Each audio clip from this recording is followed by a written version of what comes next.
Chapter 91. The newest chapter of this book is not finished yet. For more exciting content, please scan the QR code below to download the app. The novel is updated even faster. Millions of novels are free to read. The novels that cannot be found online are all available here. Marquis Gu waited outside for a long time. He was about to fall asleep from waiting when Yaoshi finally came out. Yaoshi's face was full of tears. Her eyes were red and swollen.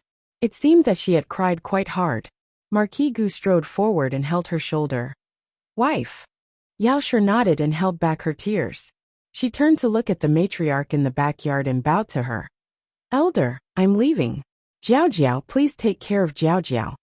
Yaoshi had never entered the palace, so she naturally had not seen the matriarch. But before she came, she knew that Xiao Liulong's grandaunt was at home. She treated Jiao Jiao very well. The matriarch looked at her strangely and did not speak. Yaoshi had Marquis Gu bring down the pastries that he had forgotten in the carriage, and personally handed them to the matriarch. "I made these pastries myself. I don't know if they are to your liking." Oh, the matriarch's expression improved. The moment Yaoshi turned around, the matriarch suddenly gave her an un. Yaoshi was stunned for a long time before she reacted. The matriarch was responding to what she had just said. Was it because she saw the pastries that she was willing to acknowledge her? But it seemed that she did not acknowledge her. It was just a tone of voice. Yaoshi made pastries for everyone in Gu Jiao's family. There were also pastries in Little Jing Kong. After this, Yaoshi and Marquis Gu sat in the carriage to return to the manor. Marquis Gu could not wait to know what the mother and daughter talked about. What did that girl say? What did she say? Yaoshi recalled the scene after she had told the entire truth. Gu Jiao's reaction was very calm. At least, it was calmer than Yaoshi had imagined. It was as if what she had heard was not her past but someone else's. Then she made a sound of confusion, and a trace of confusion flashed through her eyes. She was clearly in front of Yaoshi. But at that moment, Yaoshi felt that her daughter was very far away. From beginning to end, Gu Jiao only said one thing that confused Yaoshi. "If you were a bit earlier, even if it was half a year earlier, how good it would have been." Yaoshi did not understand. The Gu family's Sanlang couple had passed away 9 years ago. His daughter had gotten married a year ago, and she had also separated from the Gu family a year ago. Why did he hope that they would arrive half a year earlier? Did something happen half a year ago that they don't know about? Was she hurt? Yaoshi left with this sort of feeling. On the other side, Xiao Lulang asked for half a day's leave from the academy and went to the Huichun Hall to get some herbs. On the way back to the village in second Uncle Luo's ox cart, he happened to pass by Marquis Gu's carriage. The curtain of the carriage was blown up by the wind. Marquis Gu took a casual glance and unexpectedly saw Xiao Lulang on the ox cart. He was so shocked that he stumbled again and hit his head on the wall of the car. The bump that had gone down with much difficulty started to bulge again. He rubbed his eyes and wanted to take another look, but the ox cart had already gone far away. He stuck his head out of the car window and looked back eagerly. "What are you looking at?" Yaoshi asked. Marquis Gu retracted his head. Nothing. What happened today? Did he not check the almanac before leaving the house?" First, he met an old woman from the countryside who looked like the Empress Dowager. And then he ran into a poor scholar who looked like the young Marquis of Zhao Du. The Empress Dowager was recuperating in the temporary imperial residence, and the young Marquis of Zhao Du had passed away long ago. No one could appear here. Marquis Gu muttered to himself, "I've really seen a ghost." Xiao Lulang also saw Marquis Gu's carriage. He did not look through the window, so he did not know who was sitting inside. But he saw and noticed the horse's horseshoe. Those were not normal horseshoes. They were used by the Marquis of the capital. The carriage seemed to have come from the village. Xiao Liulong's first reaction was to find him, especially when the two carriages had already passed each other and were heading in opposite directions. The man in the carriage actually stuck his head out to look at him. Xiao Lulang did not turn his head. His gaze was cold as he said to second Uncle Luo, "Second Uncle Luo, please hurry. Jianyang is sick." "Okay." Second Uncle Luo agreed. After Yaoshi and Marquis Gu left, Gu Jiao was in a daze in the room for a while. She remembered that unconstrained dream. It was actually real. She really was the flesh and blood of the Marquis Fu. Oh, then that means I misunderstood him that day. Marquis Gu said he was her old man. So he meant it literally. She had thought he was looking for a beating. That was not the main point. That guy was so hateful. If he was beaten, then he was beaten. The main point was that dream. In the dream, Yao Shi did not come to her door to acknowledge her. It was Marquis Gu himself. Yao Shi and Gu Yan did not appear from beginning to end. Based on Yao Shi and Marquis Gu's relationship, it was not likely that Yao Shi had been abandoned. Combining Yao Shi and Gu Yan's illness, Gu Jiao guessed that Gu Yan and Yao Shi had died before she returned to the Marquis Fu. Gu Yan died of a heart attack. Yao Shi might not have been able to withstand the shock of her son's death. She might have died of illness or hanged herself. Without the protection of her mother and younger brother, she was like a rootless duckweed in the dream. She had the title of the Marquis Fu's daughter, but she lived like an outsider. Jiao. Little Jing Kong raised his injured little finger and walked in pitifully. Gu Jiao came back to her senses and turned to look at little Jing Kong. What's wrong? Little Jing Kong walked in front of Gu Jiao and let Gu Jiao see his bleeding little finger. It's injured. Gu Jiao pulled his little finger and looked at it. How did you get injured? I smashed walnuts. Little Jing Kong said pitifully. The walnuts were brought back by Gu Jiao from the market. Some people used vegetables to exchange for her mountain goods. Some people used eggs to exchange for her mountain goods. She was usually too lazy to care. Sometimes, she would be shocked by the things inside when she carried them back. Be careful next time. Gu Jiao did not forbid him from smashing walnuts again. It was inevitable for children to stumble. She was not a parent who would give up eating for fear of choking. Gu Jiao took out iodophor and cotton swabs from the medicine box to disinfect little Jing Kong's wound. It's okay. It's not serious. You don't need to apply medicine. I want to blow on it. Little Jing Kong blinked his big eyes and said. Gu Jiao blew on his wound. Little Jing Kong was not a delicate child. Compared to the pain from practicing martial arts, this small injury was not painful at all. He just wanted to rub on Jiao Jiao's wound. Little Jing Kong went out happily after he got the chance to blow on his wound. Gu Jiao threw the used cotton swabs into a special basket and put the unused iodophor back into the medicine box. She was so focused on cleaning little Jing Kong's wound that she did not look at it carefully. Now that she looked at it, Gu Jiao realized something was wrong. Why are there so many medicines suddenly? There were 2 types of medicines in her medicine box. One was first aid medicine, which she put in when she was a doctor in the research institute. She risked her life in the organization, and these medicines could save her life. The other type of medicine appeared after she came here. For example, Gu Yan's anti-heart failure medicine, Madame Yao's antidepressant medicine, and the anesthetic medicine that was used for Xiao Liulong's surgery. But no matter which one it was, she could use it to treat her illness.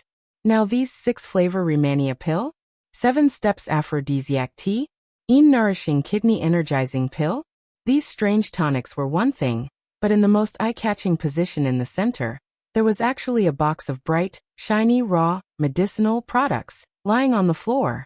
Gu Jiao, who touched her medicine box. Why did it suddenly become so indecent? After Madame Yao returned to the hot spring villa, she decided to tell Gu Yan and Gu Jinyu the truth. Marquis Gu hesitated. Isn't it too hasty? It was nothing to tell Gu Yan, but he liked Gu Jiao so much. If she told him that Gu Jiao was his biological sister, he would be surprised and happy. Jinyu was different. She had always been the only daughter in the family, and was used to being pampered. If she suddenly found out that she was not her parents' biological daughter, she would definitely be devastated. Jinyu will be sad, Marquis Gu said softly. Madame Yao frowned. She will be sad, but won't Jiao Jiao be sad? Jiao Jiao also just found out that she is not Gu Sanlang and his wife's biological daughter. Marquis Gu said sternly. How is that the same? What kind of family is the Gu family, and what kind of family is the Marquis family? That girl, cough. Jiao Jiao will be very happy when she finds out about her identity, but Jinyu will be devastated. Happy? Madame Yao shook her head. I can't tell. Gu Jiao's reaction was so calm that it was almost cold. When she did not know about her identity, she was not so cold to her. When she suddenly became her mother, she seemed to have opened a door in her heart. Madame Yao thought that Gu Jiao was unable to accept her because her relationship with Gu Sanlang and his wife was too deep. She did not suspect anything. Marquis Gu saw that his wife's expression was not very good and quickly softened his tone, saying, Jiao Jiao is our child, and so is Jinyu. Jiao Jiao must know the truth because she has to return to the manor. Jinyu does not need to return to the Gu family, so why tell her? Madame Yao had seriously considered whether to send Jinyu back or not.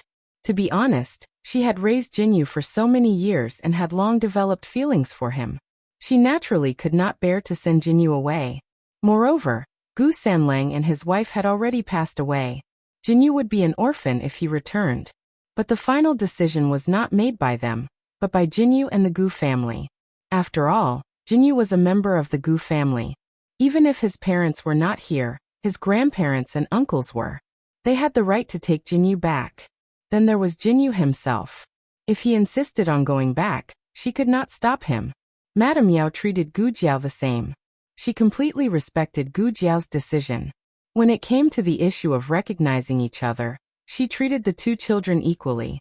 But in Marquis Gu's eyes, Gu Jiao returning to the manor was a gain, but Jinyu returning to the manor was a loss. This was a bit unfair to Jinyu. I do not agree, Marquis Gu said. Madame Yao said, the more you want to recognize Jiao Jiao, the more the Gu family wants to recognize Jinyu. Marquis Gu thought, I don't want to recognize that girl. Why would I want to recognize her? To beat myself? Marquis Gu only said half of the Gu family's matters. He only said that Gu Jiao's childhood had not been easy, but he did not dare to say that the Gu family had bullied her terribly.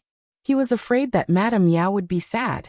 But if he did not mention it now, he was afraid that Madame Yao would fall into that family's trap. Marquis Gu deliberated for a moment, then said, I think that family has some bad intentions. It's best if we don't interact with them. What happened? Madame Yao asked. Marquis Gu told her about how the Gu family had used Gu Yu to replace Gu Jiao. There was such a thing. Madame Yao frowned. Then didn't Jiao Jiao suffer a lot in their home? Marquis Gu quickly said, I've already taught them a lesson. Madame Yao was now impatient to recognize her daughter. Thinking of the hardships she had suffered these years, Madame Yao wished she could give her life to her.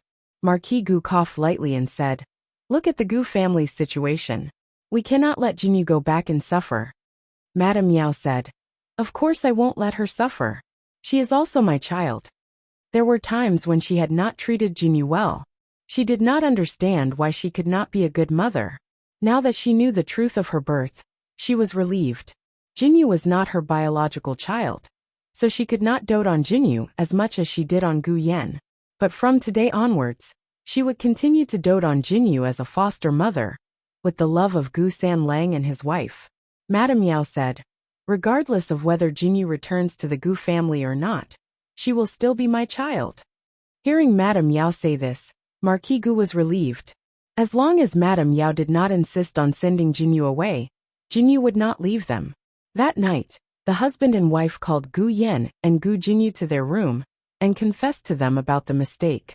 Marquis Gu said seriously, You also know that child. He is the little medicine boy from Return of Spring Hall. As expected, Gu Yan's eyes lit up. Originally, when he heard that Gu Jinyu was not his biological sister, he did not have much of a reaction. But when he found out that his sister was Gu Jiao, he was so happy that he could fly. Although Gu Yan forced himself to remain seated, Marquis Gu already had an image in his mind. Gu Yan raised his hand like a charlatan, running around the room excitedly. Ugh! Marquis Gu held his forehead. Stop thinking. In contrast to Gu Yan's excitement, Gu Jinyu felt as if she had been struck by lightning. She did not expect that she was not her parents' biological daughter. That wild girl that everyone looked down on was the real one. The latest chapter of this book is not finished yet. For more exciting content, please scan the QR code below to download the app. Novels are updated at a faster rate. Millions of novels are read for free. Novels with a deeper meaning that cannot be found online are all available here. https://www.zhhbqg com/89642_896422826/115646208. HTML Genius memorized this website's address in 1 second. www.zhhbqg.com Bikaga mobile reading website. zhhbqg.com. Chapter 92. The latest chapter of this book is not finished yet. For more exciting content, please scan the QR code below to download the app. Novels are updated even faster. Millions of novels are free to read. Novels with substance that cannot be found online are all available here. Gu Jinyu felt as if she had fallen from heaven to hell overnight. Shock, fear, sadness, and the grievance of losing her parents intertwined in her heart. It was like a huge net that trapped her. Mother wants to find a time to arrange for you to meet with the Gu family. Madame Yao said a lot more after that. But Gu Jinyu did not hear a single word. Yao Shi gently took her hand and allowed her to rest properly. That night, Gu Jinyu lay on the luxurious and soft bed. It was the first time she had experienced sleepless nights. A strong wind blew outside the room, rustling the branches and leaves. Gu Jinyu lifted the blanket and got out of bed. She opened the door, and a gust of wind blew her robes and hair. "Ah, miss, why did you come out? It's so windy. Be careful not to catch a cold." The young servant girl on night duty hurried forward to help Gu Jinyu into the room. Gu Jinyu calmly said, "I can't sleep. I want to go out for a walk." "Ah, but it's so late," the young servant girl said. Seeing that Gu Jinyu had no intention of returning to the room, she swallowed her words of advice. "Then miss, please wait. I'll get you a cloak." "Okay." Gu Jinyu nodded. The young servant girl found a soft cloak from the wardrobe and put it on Gu Jinyu. Gu Jinyu looked down at the cloak she was wearing and suddenly murmured, "5 flowers, a golden fur coat. The wind will be exchanged for fine wine." The young servant girl asked in a daze, "Miss, what's wrong? Why are you suddenly reciting poetry? Do you want to compose a poem?" The young servant girl did not understand poetry. The original Yuru did, but unfortunately, Yuru had been chased away by Gu Yan. Gu Jinyu lifted a corner of the cloak and murmured, "Do you know what a golden fur coat is? It's what I'm wearing. Some people can't afford this kind of clothing, even if they don't eat or drink for several lifetimes." The young servant girl understood. She giggled and said, "Of course. Mrs. the Marquis's daughter. You can't be compared to those commoners outside." "What's your name?" Gu Jinyu asked. "My name is Xiaoli," the young maid replied. After Yuru left, Gu Jinyu's servants were selected by Marquis Gu. The ones who were transferred over recently were all unfamiliar faces. "Are you from a nearby village?" Gu Jinyu asked again. "Yes," the young maidservant answered with her big, bright eyes. Gu Jinyu looked her up and down. "You look younger than me. How could your family bear to let you be a servant?" The young maidservant laughed mischievously. "Young miss, you must be joking. Being able to enter the manor as a maidservant is a wonderful job that many people in our village can't even dream of. This servant has 4 sisters at home, and this servant's job is the best." Gu Jinyu was stunned. "The 4 sisters all have to do something? Don't you have an older brother?" The young maidservant nodded and said, "There is an elder brother and a younger brother. The elder brother is going to get married, and we are trying to get betrothal gifts for him. The younger brother is going to get married in the future, and he has to get his share as well. However, if we all marry well, the betrothal gifts we receive should be enough for them to get married." There was no complaint in her tone, as if she was born to live for her brothers. Gu Jinyu felt that her worldview had been turned upside down. She had been raised in the Marquis Fu since she was young. She had 3 elder brothers and 1 younger brother. Although the younger brother was mischievous, he only bullied her and did not squeeze her dry. The 3 elder brothers were all young and promising. Even if they did not like their branch, they had never thought of sacrificing their stepsister to pave the way for them. Gu Jinyu heard the young maidservant talk about some of the family matters, and found that Marquis Gu and Yao Shi were the best parents in the world. She could not bear to part with such good parents, and she could not bear to part with everything in the Marquis Fu. The next day, Marquis Gu and Yao Shi came to see her. Her eyes were swollen like walnuts. The young maidservant explained, Young Miss cried the entire night last night. You can leave, Yaoshi said. Yes. The young maidservant fearfully retreated. She was very worried that she had not served her young miss well, and had caused her to be sad. She did not want to be chased out of the manor. Marquis Gu and Yaoshi came to the bed. Marquis Gu stood by the side, and Yaoshi sat down on the edge of the bed. Mother! Gu Jinyu threw herself into Yaoshi's arms. Large drops of tears fell onto Yaoshi's chest. Don't abandon daughter. Daughter can't bear to part with you. Can't bear to part with father. Daughter doesn't want to leave you. Gu Jinyu's crying completely messed up Marquis Gu's heart.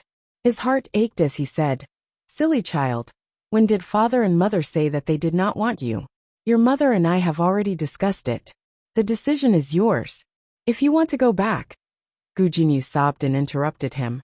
Daughter will not go back. Daughter will be filial to mother and father for the rest of my life. Poor child. If she went back she would be an orphan. Yaoshi could not bear it either. Especially after learning that Gu Sanlang and his wife had doted on Jiao Jiao so much. She could not treat Gu Jinyu unfairly.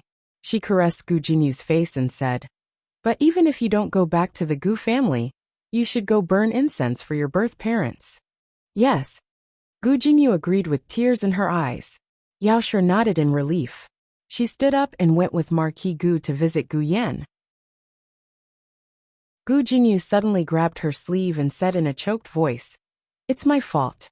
I've occupied elder sister's identity for so many years, and even snatched away the best mother and father in the world. When elder sister comes back, I will definitely dote on elder sister well. Along with what father and mother have given me all these years, I will dote on elder sister. Yaoshi patted her head. The husband and wife went to visit Gu Yan again. Gu Yan did not sleep the entire night. He was as excited as a little bullfrog, and croaked the entire night. Yu was almost annoyed to death by him. The quiet and indifferent young master was still the cutest. Gu Yan was so happy that he even forgot to roll his eyes at his father. Gu Yan said, She likes me. Yaoshi looked at her son dotingly. Mother knows.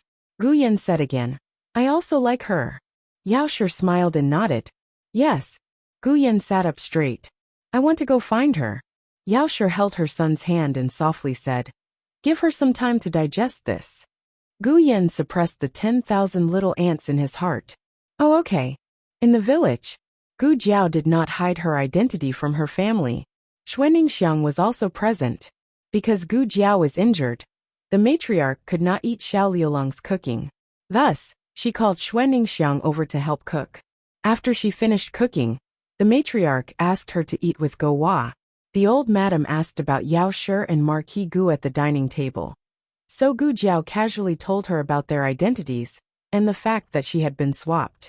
Everyone in the room, except for Go Hua, understood that Gu Jiao was actually Gu Jinyu, and Gu Jinyu was actually Gu Jiao. Their identities had been swapped. However, Gu Jiao's tone was too calm. Those who did not know would have thought that she had said something like eating cabbage tonight. Xuaningxiang's jaw almost dropped. The neighbor that she had been living with for so long was actually the Marquis's daughter? She was eating at the Marquis's daughter's home. Xuaningxiang felt that she could not hold her chopsticks steadily. She looked at the matriarch, Xiao Lulang and little Jing Kong. She found that other than being surprised when they heard that Gu Jiao had been swapped, they were very calm. Don't you think that Jiao Nyang's identity is very powerful? Her father is the Marquis. The matriarch. She once beat up the most powerful man in the country of Zhao. A mere Marquis is nothing. Xiao Lulang second-rank Marquis. He only has a title but no real power. Little Jing Kong. A big bad guy who only knows how to bully women and children. How powerful can he be? Humph. Xuaningxiang stared at the table full of calm neighbors, dumbfounded. She seemed to have discovered something extraordinary. After dinner, Xuaningxiang asked Gu Jiao to go back to the room and lie down. She would clean up. Gu Jiao was indeed a little weak, so she did not argue with her. After thanking her, she went back to the room. Xuaningxiang went to wash the dishes. Little Jing Kong went to walk the dogs. Xiao Lulang boiled the medicine he got from Huichun Hall and brought it to Gu Jiao. The door was open. He hesitated for a moment, but still knocked lightly. Gu Jiao closed the medicine box and looked up. What's the matter? Xiao Liulong's gaze swept past her small medicine chest without leaving a trace. He said with a stern expression, "The medicine is ready. It's for reducing fever." Oh. Gu Jiao pushed the small medicine box to the side and reached out to take the medicine from him. She didn't like to drink bitter medicine, but seeing that he had personally brewed it, she still forced herself to drink it without leaving a single drop behind. She returned the medicine bowl to him. "Thank you." Xiao Lulang said lightly, "It's nothing." Gu Jiao looked at his back and said with a smile, "I'm talking about the medicine you applied for me last night." Xiao Liulong's back stiffened. When Gu Jiao woke up, she found that her wound had been treated. Her whole body smelled like medicine, not to mention that there was a piece of cloth covering her wound on her back. The old lady would not be able to do such a meticulous thing. Xiao Lulang didn't turn his head, but he could feel her gaze on his back. He couldn't help but think of her naked back and the curved shape of her body pressed against his. Seeing this kind of thing at a young and vigorous age really made him want to die. Xiao Liulong's throat became dry. He calmed himself down and said with a serious face, "It's nothing." After he finished speaking, he took the empty medicine bowl and ran out with his hands and feet. Looking at his back as he ran away, Gu Jiao sighed and muttered, "It seems like he saw a lot." Today, Xuanningsiang helped Gu Jiao apply the medicine. The door was actually closed, but Xiao Lulang looked at the closed door and felt uncomfortable. He grabbed a bucket and went to the entrance of the village to get water. When Gu Jiao was halfway through applying the medicine, someone knocked on the door. "I'll go take a look." Xuanningsiang put down the medicine and walked out of Gu Jiao's room. He closed the door for Gu Jiao and opened the door to the central room. He looked at the middle-aged man with a scholarly aura and asked, "Who are you?" Principal Li smiled. "I am the principal of Tianxiang Academy. My surname is Li. May I ask if this is Xiao Liulang's home?" When Xuanningsiang heard that it was the place where Xiao Lulang studied, he politely said, "So it's the principal. Are you looking for Lulang? He went to get water." When you came over from the entrance of the village, did you not see him?" Principal Li's carriage stopped at the entrance of the village, but he walked over. The sky was a bit dark, so he did not pay too much attention to it. Xuanningsiang said, "Wait, I'll go find him." Principal Li suddenly stopped Xuanningsiang. May I ask if Jianyang is here?" Xuanningsiang tilted his head. Gu Jiao invited Principal Li into the central room and poured a bowl of herbal tea for him. Little Jing Kong was a bit heaty these days, so Gu Jiao bought some chameleon plant from the mountain and boiled it for him to drink. Principal Li had never drunk such a disgusting tea before, but he still forced himself to drink a big bowl of it. Gu Jiao saw that he liked it so much, so she poured him another big bowl. Principal Li, who found it hard to refuse such kindness, was speechless. After drinking 3 big bowls of tea in a row, Gu Jiao shook the teapot and said, There's no more." Principal Li, who almost vomited, thought, "Thank God there's no more." Gu Jiao asked politely, "Is there a reason why Principal Li specially came here today?" "You've visited my mother many times, and I haven't thanked you properly yet," Principal Li said and handed the bundle in his hand to Gu Jiao. "The peach tree in the backyard has borne fruit, and my mother asked me to bring some to you." Gu Jiao took the bundle. "Thank you, old madam." Principal Li said gently, "My mother is old, and sometimes she doesn't even know how many sons she has, but she always remembers you." "How many?" Gu Jiao looked at him strangely. Principal Li blurted out his family's affairs, and he smiled awkwardly. "I have 4 older brothers, and my mother had me when she was old." No wonder Principal Li was not even 40 years old, but old Madam Li was already so old.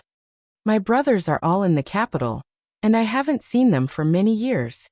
Principal Li didn't say anything else. Gu Jiao didn't ask any more questions.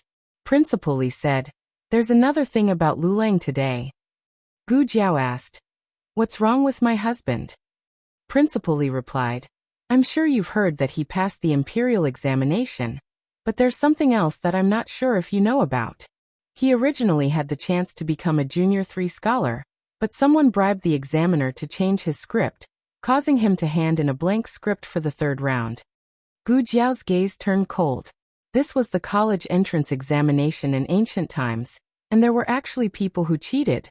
Principal Lee continued. Retaking the examination is a serious matter, and I'm not sure why he didn't retake the examination. Maybe he didn't want to, or maybe the government intervened. Principal Lee had a student who worked in the examination hall of Pingcheng Prefecture, so he was able to find out some information, but he didn't know everything. Principal Lee asked, "Did he mention this to you?" Gu Jiao shook her head. "No. His character is not strange, he keeps everything to himself," Principal Lee said. "I asked him about it after the incident, but he refused to say. Actually, it's not a big deal that he didn't get into the Junior 3 Scholar examination. As long as he passes the county-level examination, he will have the opportunity to take part in the provincial examination. And that's the real beginning," Gu Jiao asked. "But, now that the atmosphere had reached this point, it would be unreasonable if there wasn't a but."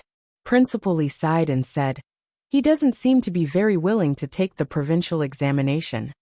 After thinking for a while, he corrected her. "That's not right. When I mentioned the provincial examination, he didn't have much of a reaction. But when I mentioned that he would have to go to the capital after the provincial examination, his face darkened. I don't know if this is accurate, but it seems like he didn't study hard in the past, because he wanted to avoid going to the capital to take the imperial examination." "He didn't want to go to the capital?" Gu Jiao rubbed her chin and fell into deep thought. Principal Lee went to look for Gu Jiao to understand the situation, but he didn't get much out of it, so he left helplessly. He really didn't want such a good seedling to waste his talent in a small village. As he was thinking about this, Principal Lee accidentally bumped into Go Wa, who had rolled out of the courtyard. Go Wa rolled down from the haystack. Fortunately, he managed to stop himself from bumping into someone, otherwise, he would have rolled into a puddle. Principal Lee hurriedly picked the little guy up from the ground and patted the dust off his body. "Are you okay? Did I hurt you?" Go Wa looked at him with wide dark eyes. Go Wa had been teething recently, so he had a lot of saliva. As he drooled, he looked at Principal Lee in confusion. Suddenly, he opened his small mouth and called out, "Father!" Principal Lee's body trembled. Xuaningxiang, who came out of Gu Jiao's courtyard, also trembled. Go Wa was learning how to speak. When he saw a woman, he would call her mother, but he hadn't called her father yet. After all, he didn't have a father. Xuaningxiang's heart was filled with awkwardness. She wanted to find a hole to bury Go Wa and herself. She quickly walked over and carried Go Wa over. She said embarrassedly, "I'm sorry. This child doesn't know anything. Please don't take offense." Principal Lee smiled. "Ah, it's fine." Xuaningxiang hurriedly carried Go Wa away. Unexpectedly, Go Wa turned his head and called out to Principal Lee, "Father." Xuaningxiang was so embarrassed that she wanted to cry. "Child, don't mention that your father is dead. Even if he isn't, you can't be the principal. What are they? What are you? Where did you get the ability to blindly call someone your father? Calling you Go Wa, you really do have the guts of a dog." Xuaningxiang carried her son and ran back to the house. She closed the door and bolted it. Principal Lee laughed and shook his head. "Father? In this lifetime? He probably wouldn't be able to be a father." Xuaningxiang carried her son back to the house and placed him on the bed. She sternly corrected him. "Go Wa, you don't have a father." "Go Wa, father." Xuaningxiang, "Not father." "Father." Xuaningxiang, "I said I don't have a father. You're not allowed to call me father." "I don't." Go Wa crawled out, "Father." Xuaningxiang was about to go crazy because of her son. "If you blindly call someone your father again, I won't be able to hold down your father's coffin." Xuaningxiang was so angry that she kept shaking her pillow. As she shook it, a hard object fell out and smashed onto the chair. Xuaningxiang picked up the object. At first, she couldn't remember what it was. After thinking for a long time, she frowned. Isn't this? The latest chapter of this book isn't finished yet. For more exciting content, please scan the QR code below to download the app. Novels are updated at a faster rate. Millions of novels are free to read. Novels with connotations that can't be found online are all available here. https://www ZHHBQG. com/89642_89642826/115615001. HTML Genius memorized this website's address in 1 second. www.zhhbqg.com Bkj mobile reading website, zhhbqg.com. Chapter 93. The latest chapter of this book is not finished yet. For more exciting content, please scan the QR code below to download the app. Novels are updated faster. Millions of novels are free to read. Novels with content that cannot be found online are all available here. When Xiao Lulang came back from fetching water, Gu Jiao was sitting in the living room waiting for him. Gu Jiao said, "Dean Li came just now." Xiao Lulang took the water to the backyard and poured it into the water jar. "Anne, I met him at the entrance of the village." Gu Jiao came to the back door of the living room and lightly leaned on the door. "Aren't you going to ask what he said to me?" "What did he say?" Xiao Lulang casually asked. Gu Jiao lightly said, "He said you have a concubine in the capital." Cough. Xiao Lulang almost choked to death. No. No what? No concubine. It was not that he had never been to the capital, but he did not have a concubine. Gu Jiao raised her eyebrows. Oh, when a normal person hears that sentence, their first reaction would be, "I have never been to the capital. How could I have a concubine in the capital?" You only denied the second point. "So you have been to the capital?" Xiao Lulang calmly said. "So what if I have?" Gu Jiao asked. "How did you get a pass to the capital?" The capital was the capital of Zhao country. The most important people of Zhao country all lived there. The security was very tight, and normal people could not get a pass. For a commoner like Xiao Lulang, unless he passed the provincial examination, it was impossible for him to enter the capital. "Then what about you?" Xiao Lulang did not choose to directly answer Gu Jiao's question.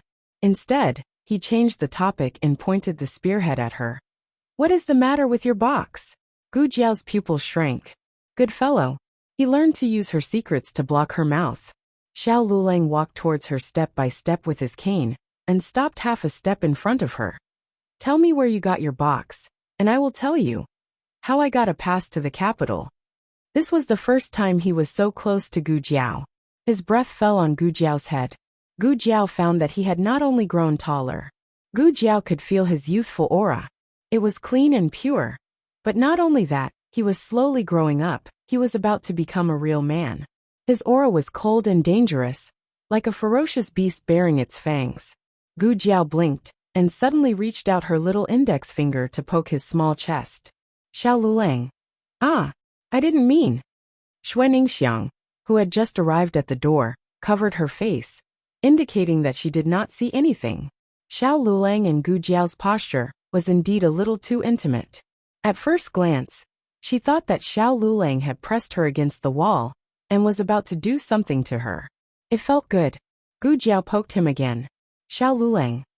His chest was filled with the soft touch of her fingertips.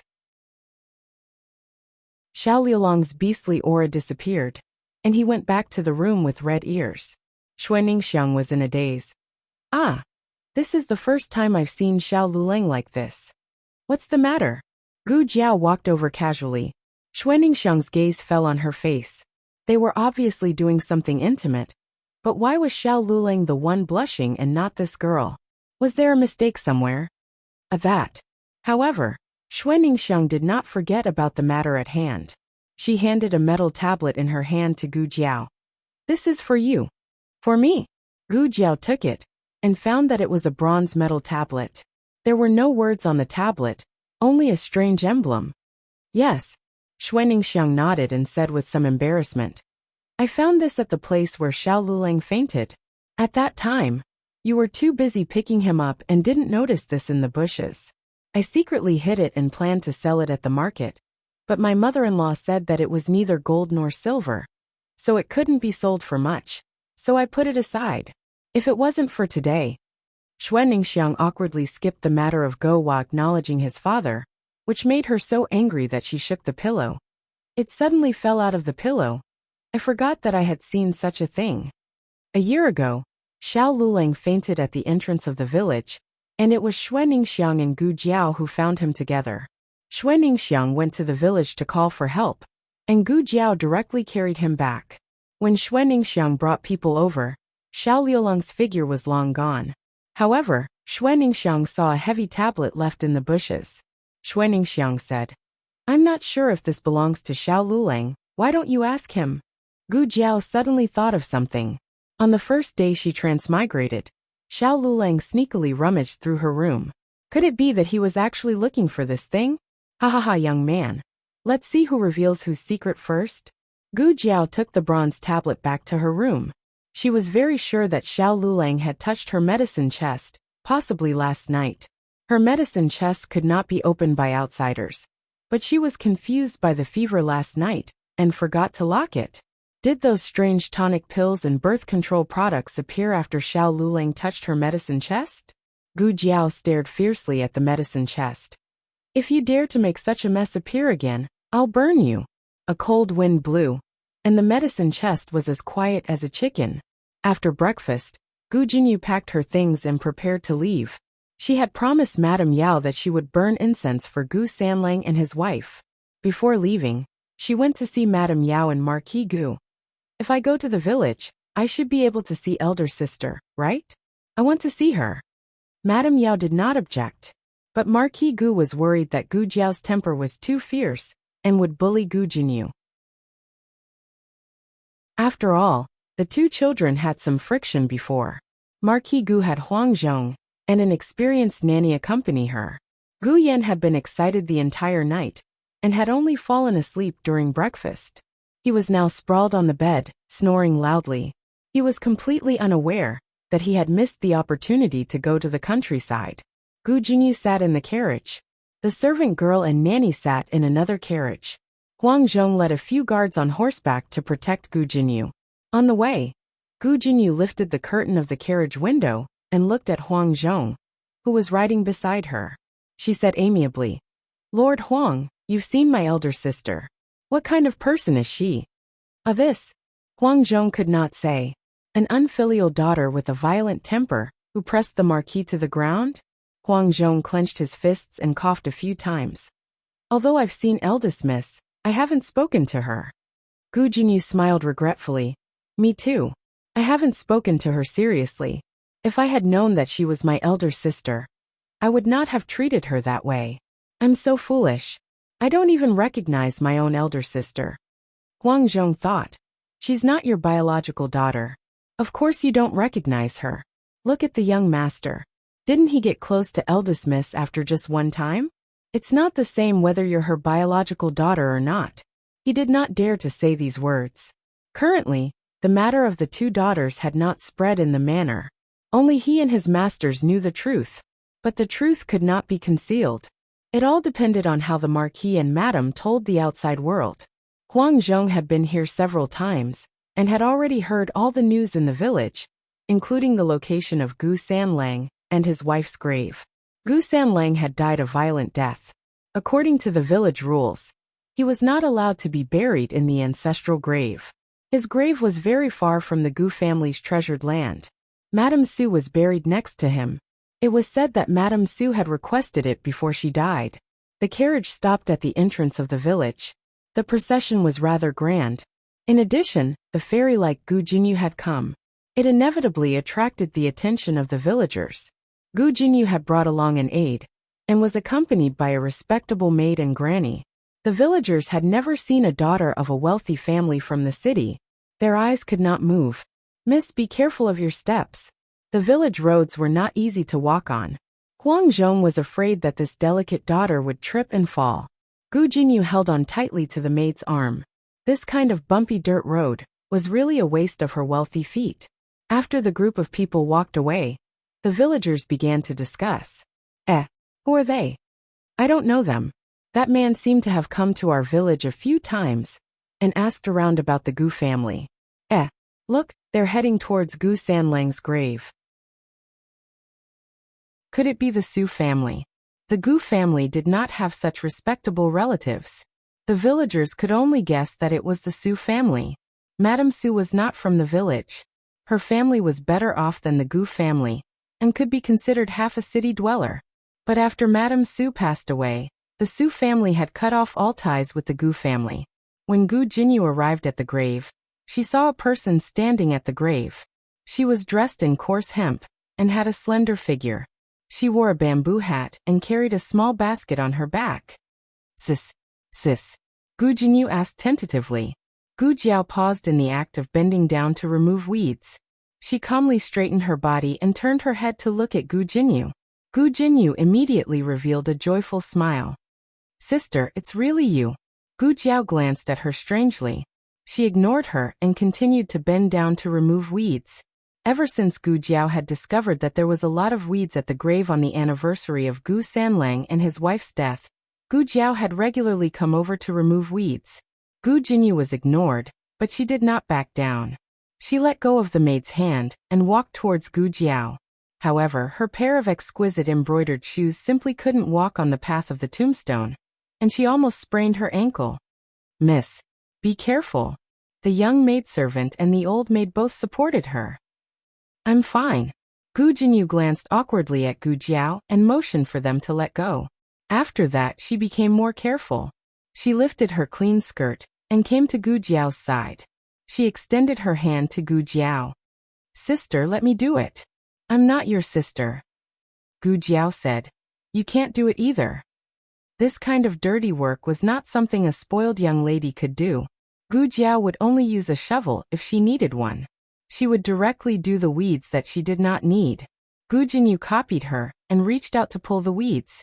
The result was obvious. The maid and granny did not know the truth, but the servants of the manor always knew the rules. They would not ask about things that they should not ask about. But although they did not ask, they were very curious.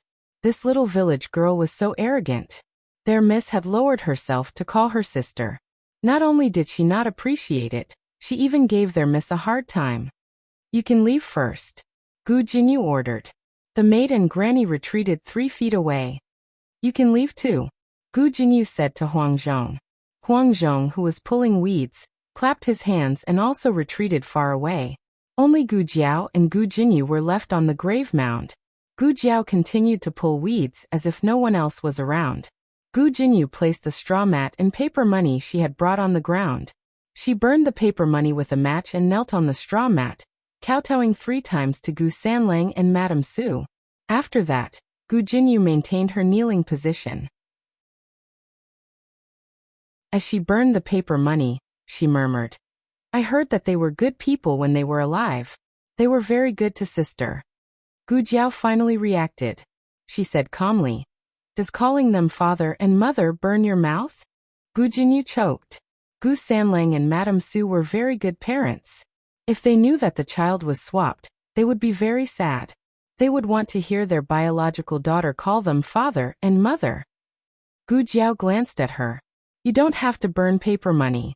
I can still afford to burn this little bit of paper money. Gu Jinyu lowered her head and said in a low voice, Sister, do you hate me? I know it's my fault. I stole your identity, stole your parents, stole everything that should have belonged to you. You should hate me. I don't blame you. Gu Jiao ignored her.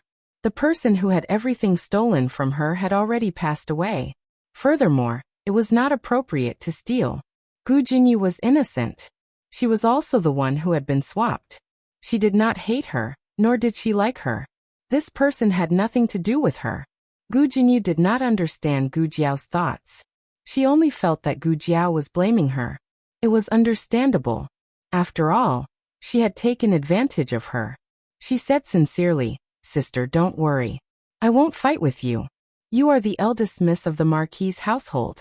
When you return to the Marquis's household, I will move the courtyard out and return it to you. But father and mother have raised me for so many years. Sister, please allow me to be filial to father and mother. Gu Jiao was a little irritated. Are you done? If you are, hurry up and leave. Gu Jinyu pleaded. Sister, come back to the Marquis's household with me. I'm not going back. Sister, what will it take for you to be willing to go back with me? Tell me. I'll agree to anything. Gu Jiao looked at her and smiled faintly. Including you leaving the Marquis's household with nothing? Gu Jinyu's expression froze. The latest chapter of this book is not finished yet.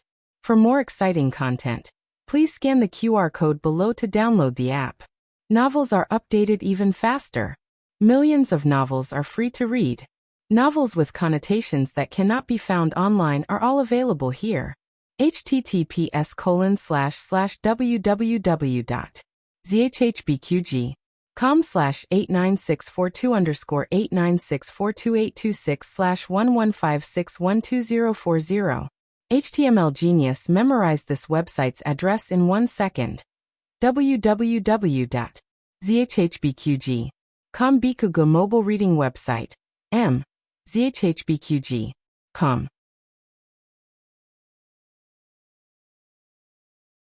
Chapter 94. The latest chapter of this book is not finished yet. For more exciting content, please scan the QR code below to download the app. Novels are updated at a faster rate. Millions of novels can be read for free. Novels with content that can't be found online can be found here. Gu Jiao was taller than Gu Jinyu. Even though Gu Jinyu was wearing thick-soled embroidered shoes, Gu Jiao could still look down on her oppressively. Gu Jiao said calmly, "If you don't even have this much sincerity, don't try to persuade me to go back." Gu Jinyu's eyes reddened. "If you want to chase me away," Gu Jiao said coldly, "I don't care.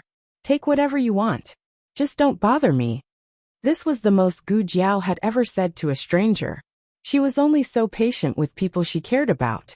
After that, Gu Jiao used her strength to demonstrate what it meant to treat Gu Jinyu as heir. Gu Jinyu forced herself to burn all the paper money. Until the end, she still couldn't call Gu Sanlang and his wife father and mother in front of Gu Jiao. Gu Jinyu had been kneeling for too long. Her legs were numb. It was the young maid and granny who helped her up. She bowed to Gu Jiao. "I'll leave first. I'll visit you again when I'm free." Not long after she left, little Jing Kong skipped over from another path. "Jiao Jiao." He saw Gu Jinyu not far away and asked curiously, "Eh? Who are they?" Gu Jiao said, "Strangers." "Oh, strangers?" Then little Jing Kong didn't have to bother about them. "Why are you here?" Gu Jiao asked. Little Jing Kong said, "I went home and you weren't around. Grandaunt said you came to visit the grave." Little Jing Kong had to do morning classes, practice martial arts, and make trouble for his friends in the village every morning. After making trouble for his friends, he went home and found that Gu Jiao wasn't around. So, he asked Grandaunt where Jiao Jiao went. "Whose grave is this?" Little Jing Kong asked with his eyes wide open. Gu Jiao looked at the 2 old tombs and said, "My father's and mother's. This is my father, and this is my mother." Little Jing Kong put his hands behind his back, tilted his head and thought for a while. If they are Jiao Jiao's parents, then they are also Jing Kong's parents. Little Jing Kong said as he knelt down and kowtowed to Gu Sanlang and Su Shi. He kowtowed especially sincerely. His head was knocked into the ground, and he even called out for his parents. His voice was childish, but his little face was solemn. His little body knelt in front of the desolate grave, and people couldn't help but tear up. An adopted child could behave like this, but as her own biological child, she could not even call them father and mother. Gu Jinyu felt a little stifled in her heart, as if she had been slapped in the face. "Miss, are you all right?" The young maid sensed that something was amiss with Gu Jinyu. Gu Jinyu closed his eyes. "I'm fine. Let's go home." "Yes." Gu Jinyu and the others got on the carriage and returned to the mansion. On the other hand, Gu Jiao and little Jing Kong walked back together after clearing the weeds on the grave. "Jiao Jiao, have you recovered from your illness?"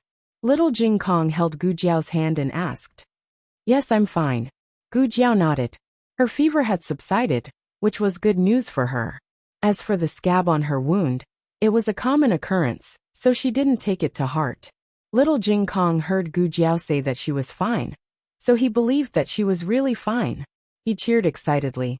"I just talked to my parents." "Oh, what did you say?" When Gu Jiao was weeding, she did hear the little guy mumbling, but she didn't know what he was mumbling about. Little Jing Kong raised his chin and said proudly, "I asked my parents to bless Jiao Jiao, so that she won't fall ill again. My parents must have heard it, so they let Jiao Jiao recover from her illness." Gu Jiao thought. Is that possible? Little Jing Kong firmly believed that Gu Sanlang and his wife had shown up in the netherworld. Obviously, he was the one who made them show up, so it was actually his effort, not his bad brother-in-law who brought the medicine back. He could be said to be a little monk who was constantly fighting with his brother-in-law for favor. After Gu Jinyu left the village, she hurried back to the villa. She had just reached the town when she realized that something was missing. Stop, she ordered. The coachman stopped the carriage by the street. Huang Zhong rode on the horse and asked, Miss, what happened? Gu Jinyu rummaged through her sleeves and purse carefully and frowned. I dropped something. What did you drop? Huang Zhong asked. A letter, Gu Jinyu said. Then I'll ask them to come over and help you look for it. Huang Zhong called the young servant girl and granny from the carriage behind over and helped Gu Jinyu search through the carriage. In the end, they searched through the cabinets and chests, but could not find what Gu Jinyu had lost. Is it a very important letter? Huang Zhong asked. Yes. Gu Jinyu nodded. It was a letter that Consort Shu had written to her. There was a question in it. It was originally meant for the princes, but Consort Shu's son, the fifth prince, could not solve it, so he sent a letter to Gu Jinyu. Gu Jinyu was exceptionally smart, much better than the fifth prince's study companions. Since young, she had always secretly solved the fifth prince's questions and said that the fifth prince had done it himself.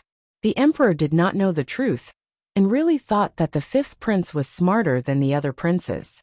The emperor doted on Consort Shu, and it had something to do with the fifth prince. Hence, Consort Shu especially valued Gu Jinyu. The question this time was set by the emperor himself. It was said that it had stumped all the princes. Everyone in the country of Zhao knew that their emperor did not like poetry and eight-legged prose. He loved to study arithmetic and astronomy.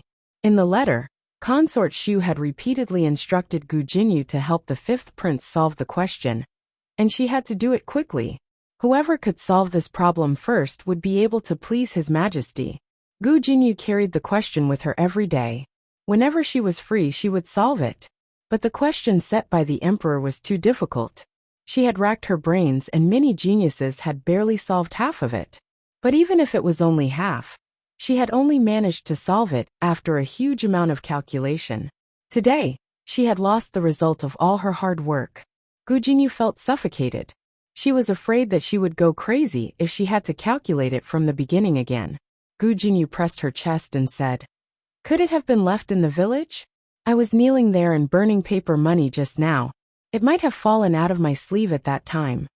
Little Jing Kong held Jiao Jiao's hand and skipped home. Gu Jiao went to cook while he went to feed the chicks, shovel the chicken droppings, and clean up the chicken coop. However, before he even started, he discovered something. He looked down at something stuck to his heel and blinked strangely. He bent down to pick it up. It was a small folded envelope. There was no name on the envelope. He opened the envelope and took out the letter inside.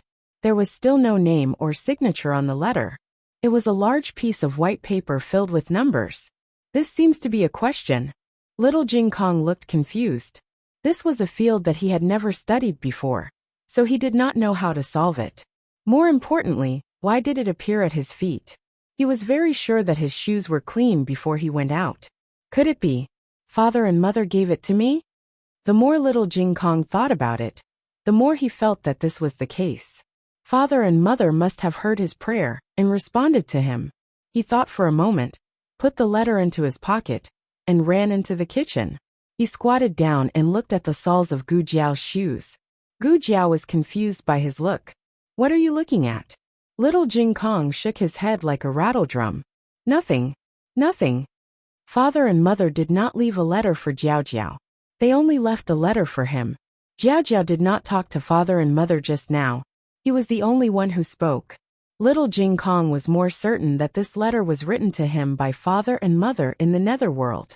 But because he did not tell Father and Mother about his learning level, Father and Mother overestimated his ability.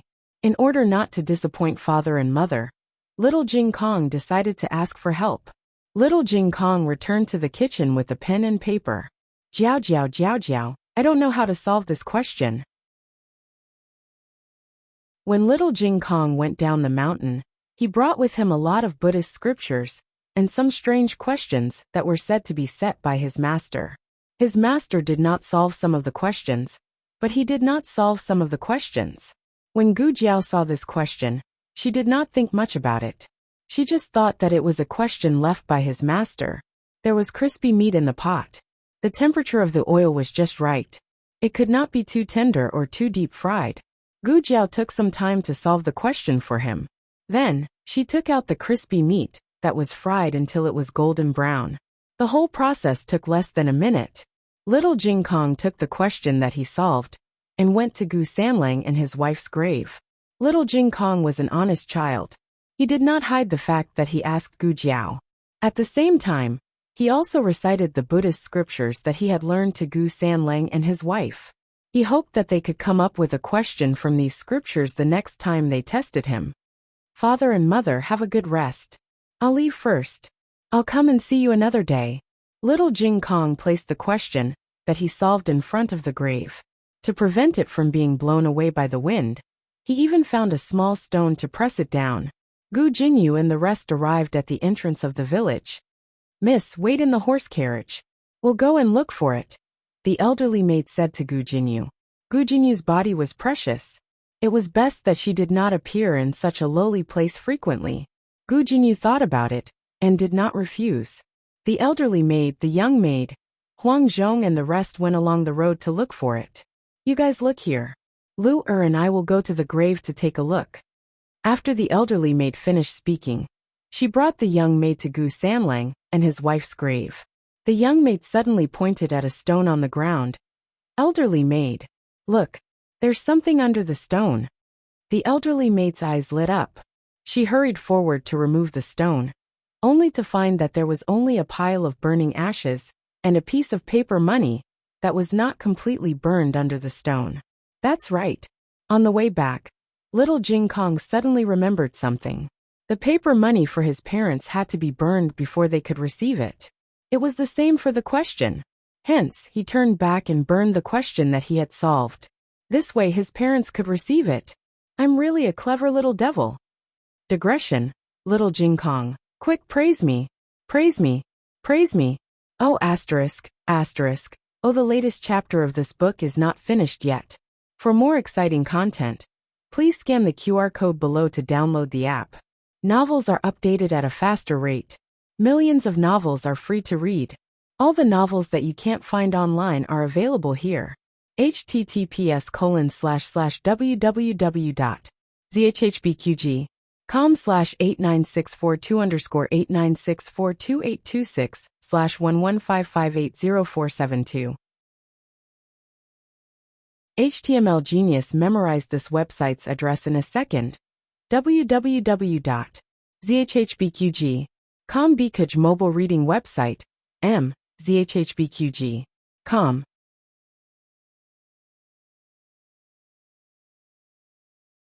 Chapter 95. Please scan the QR code below to download the app for more exciting content. The novel will be updated at a faster rate. Millions of novels will be read for free. There are all kinds of novels that you can't find online. The servant girl and the nanny brought the ashes back to Gu Jinyu with a handkerchief. Gu Jinyu could see some handwriting on the ashes, but it was just a little. It was just enough for her to recognize that it was her question, but she couldn't figure out the complete solution. Gu Jinyu certainly wouldn't guess that little Jing Kong had burned it all. She even thought that she had accidentally left the paper in the paper money, causing it to be burned along with the paper money. Her heart ached at the thought of this. She wanted to vomit blood and faint on the spot. It was still early after dinner. Gu Jiao planned to take a walk on the mountain she bought. She had been going up the mountain recently when she had nothing to do.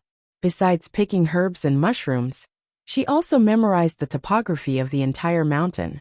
Now, she only needed a little more information to construct a topographic map of the entire mountain.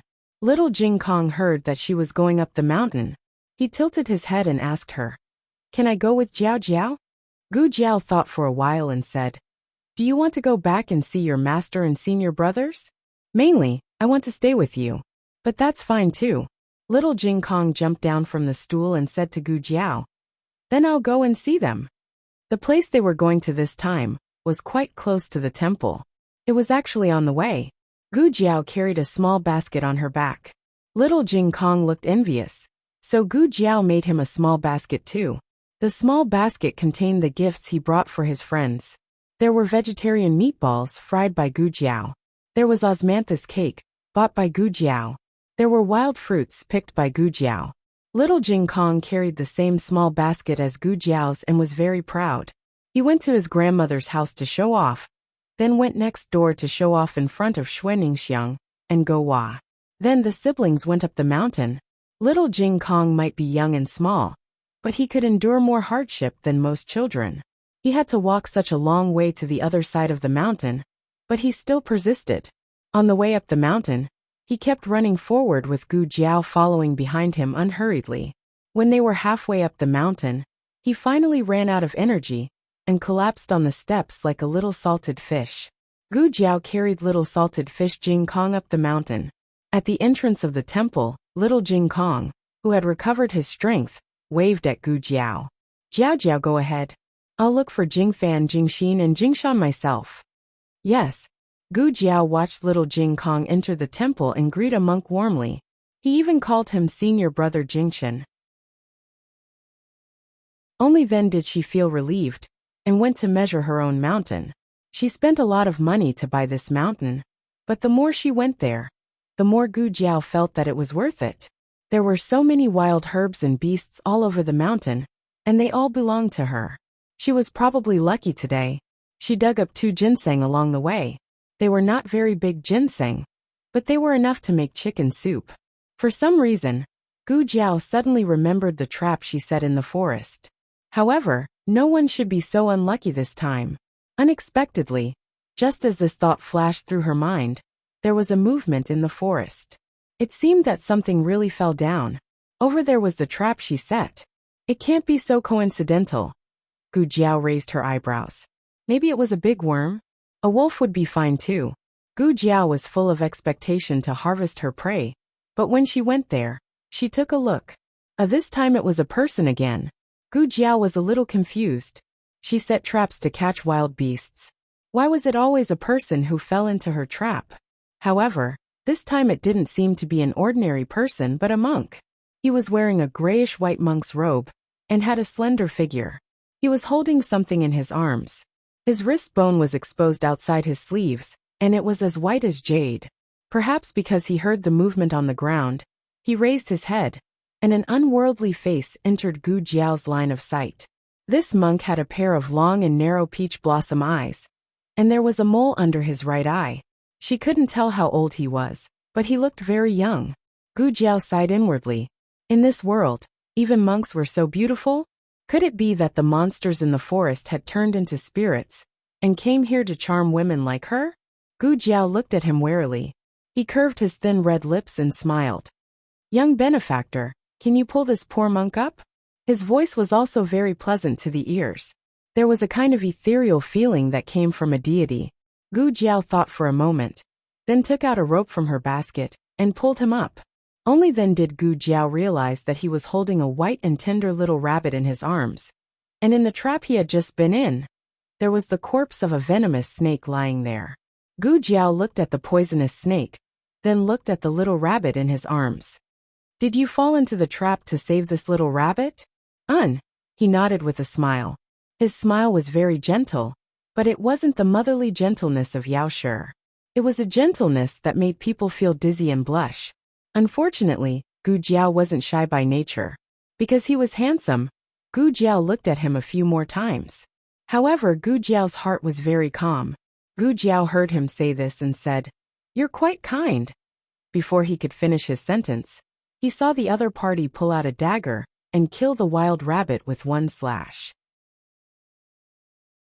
Gu Jiao. After the monk killed the rabbit, he asked Gu Jiao for some water and washed the rabbit. Then he started a bonfire and began to roast the rabbit. Gu Jiao was a little confused. Killing and eating meat, was he a fake monk? Do you want it? He cut off the fattest piece of rabbit meat and skewered it with a dagger. He handed it to Gu Jiao. Everyone who sees it will have a share. Gu Jiao. Shouldn't you be thanking me because I saved you? Gu Jiao didn't eat much for lunch, so she was a little hungry now. She took the rabbit meat and took a bite. It wasn't bad, but it wasn't delicious either. It was a bit of a waste of food. I forgot to add salt. The monk patted his head and took out a small bamboo tube from his wide sleeve. He removed the lid and sprinkled salt on the rabbit meat. This should be much more delicious. He cut another piece and handed it to Gu Jiao. Gu Jiao took the rabbit meat. With the salt, it indeed tasted much better. She asked, "You saved it just to eat it?" The monk said matter-of-factly, "What else?" Gu Jiao's mouth twitched. "Which monk in the temple is this? Why haven't I seen him before?" The monk pointed at the trap beside them. "Do you eat snake meat? If you want to eat, go and fish it up." Gu Jiao said, "Why don't you fish it up yourself?" The monk sighed. "I'm scared." Gu Jiao said strangely. "You're scared that you'll beat it to death." "I didn't beat it to death." The monk paused and corrected her. "I bit it to death." Gu Jiao. "Why did you bite it for no reason?" "It bit me first," the monk said sternly. He pulled up the left side of his trousers, revealing his swollen calf. Gu Jiao was dumbfounded. "A snake bit you and you bit it back. What kind of operation is this?" The snake probably didn't expect that it would be bitten to death by a human one day. Moreover, you were bitten by a snake like this, and you're still in the mood to eat roasted rabbit? Don't you know that you're going to die soon? The monk seemed to have seen through Gu Jiao's thoughts. He sighed and said, "I know." After saying that, he fell to the ground with a thud. He spat out black blood and lost consciousness. Gu Jiao. What kind of weird monk is this? The snake that bit him was a highly venomous mini-banded kite. Fortunately, Gu Jiao had anti-venom for the mini-banded kite in her medicine box. The anti-venom was a type of horse serum. It contained foreign proteins and could easily cause allergies. Time was tight, so Gu Jiao gave up on the desensitization injection. She painfully gave him 2 shots of anti-allergy medicine. When the monk woke up, he was no longer on the lawn. He found himself sitting under a big tree. It was raining. He glanced at Gu Jiao beside him and said in a hoarse voice, "Don't you know that you can't hide from the rain under a tree during spring?" Gu Jiao looked at him casually and said, "You can still roast rabbit calmly after being bitten by a snake." "I thought you weren't afraid of death." The monk choked and coughed softly. "I thought that I couldn't live, so I had to die with a full stomach. Speaking of which, did you save me?" He pulled up his trousers to take a look. The wound was bandaged, and the pain was basically gone. The edema was also gone. "You can even cure snake venom. Are you an expert?" he asked strangely. Gu Jiao didn't answer him. She just sat quietly on the side to hide from the rain. Probably feeling that he owed her 2 favors, the monk felt embarrassed. He smiled embarrassedly and said, "Benefactress, what is your surname?" Gu Jiao said. She didn't look at him. She kept looking at the rain. The monk smiled and said, "This poor monk knows a little about physiognomy. I can read Benefactress Gu's palm." "No need." Gu Jiao faintly refused. No woman could refuse such a handsome monk. Gu Jiao was the first. The monk couldn't help but be curious. He looked at her a few more times. Gu Jiao had already put on her bamboo hat. He couldn't see her face clearly. He could only see her delicate chin. The monk curled his lips. He was about to withdraw his gaze when he suddenly saw Gu Jiao playing with a bronze token. He raised his eyebrows in confusion and said, "So Miss is from Marquis Xianping's household." "What?" Gu Jiao turned around. The monk's gaze swept over the birthmark on her left cheek. He didn't show any abnormality and said, "The token in your hand." Gu Jiao looked at the token and then looked at him. "You know it." The monk curled his lips and smiled. He stretched his slender legs and raised an arm behind his head. He leaned against the tree behind him and looked at the heavy rain. "Yes, this poor monk knows it." "Tell me," Gu Jiao said.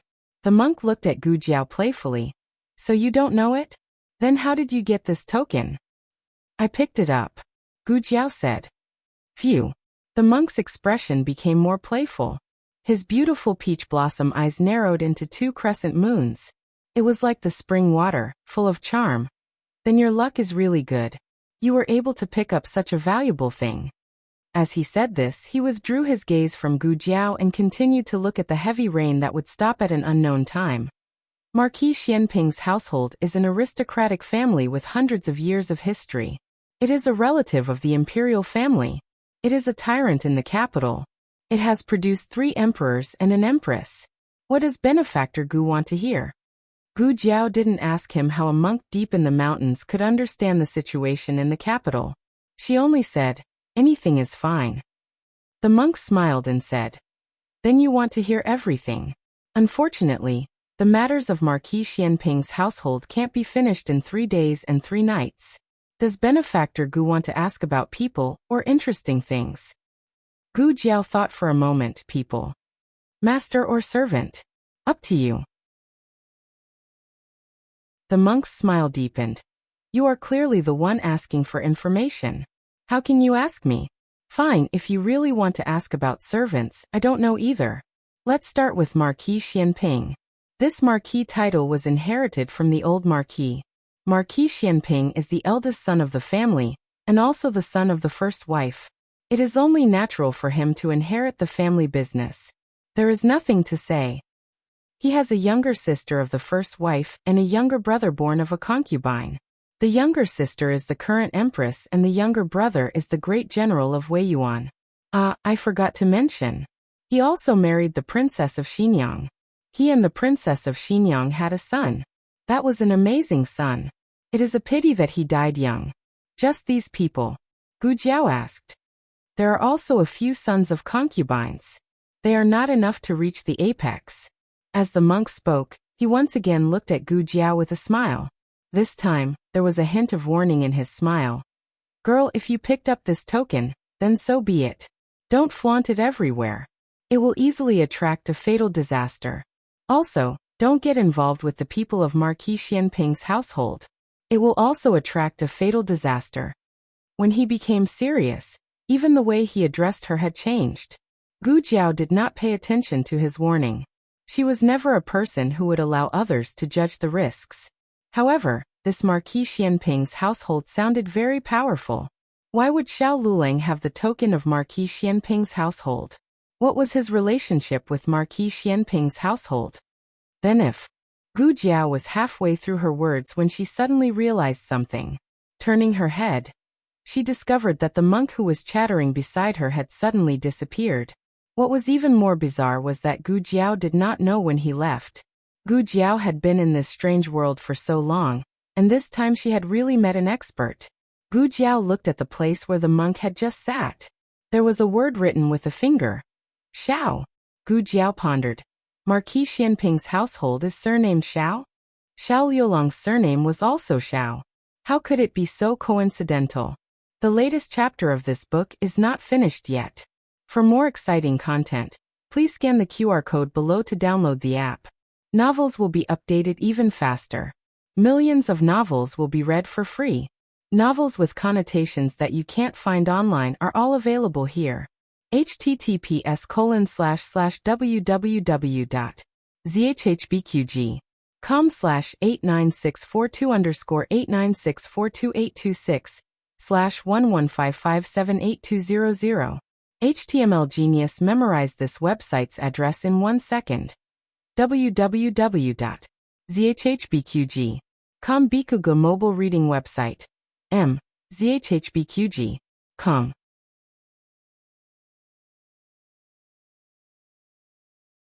Chapter 96. Please scan the QR code below to download the app for more interesting content. The novel was updated at a faster rate. Millions of novels were free to read. Novels with a deeper meaning that could not be found on the internet were available here.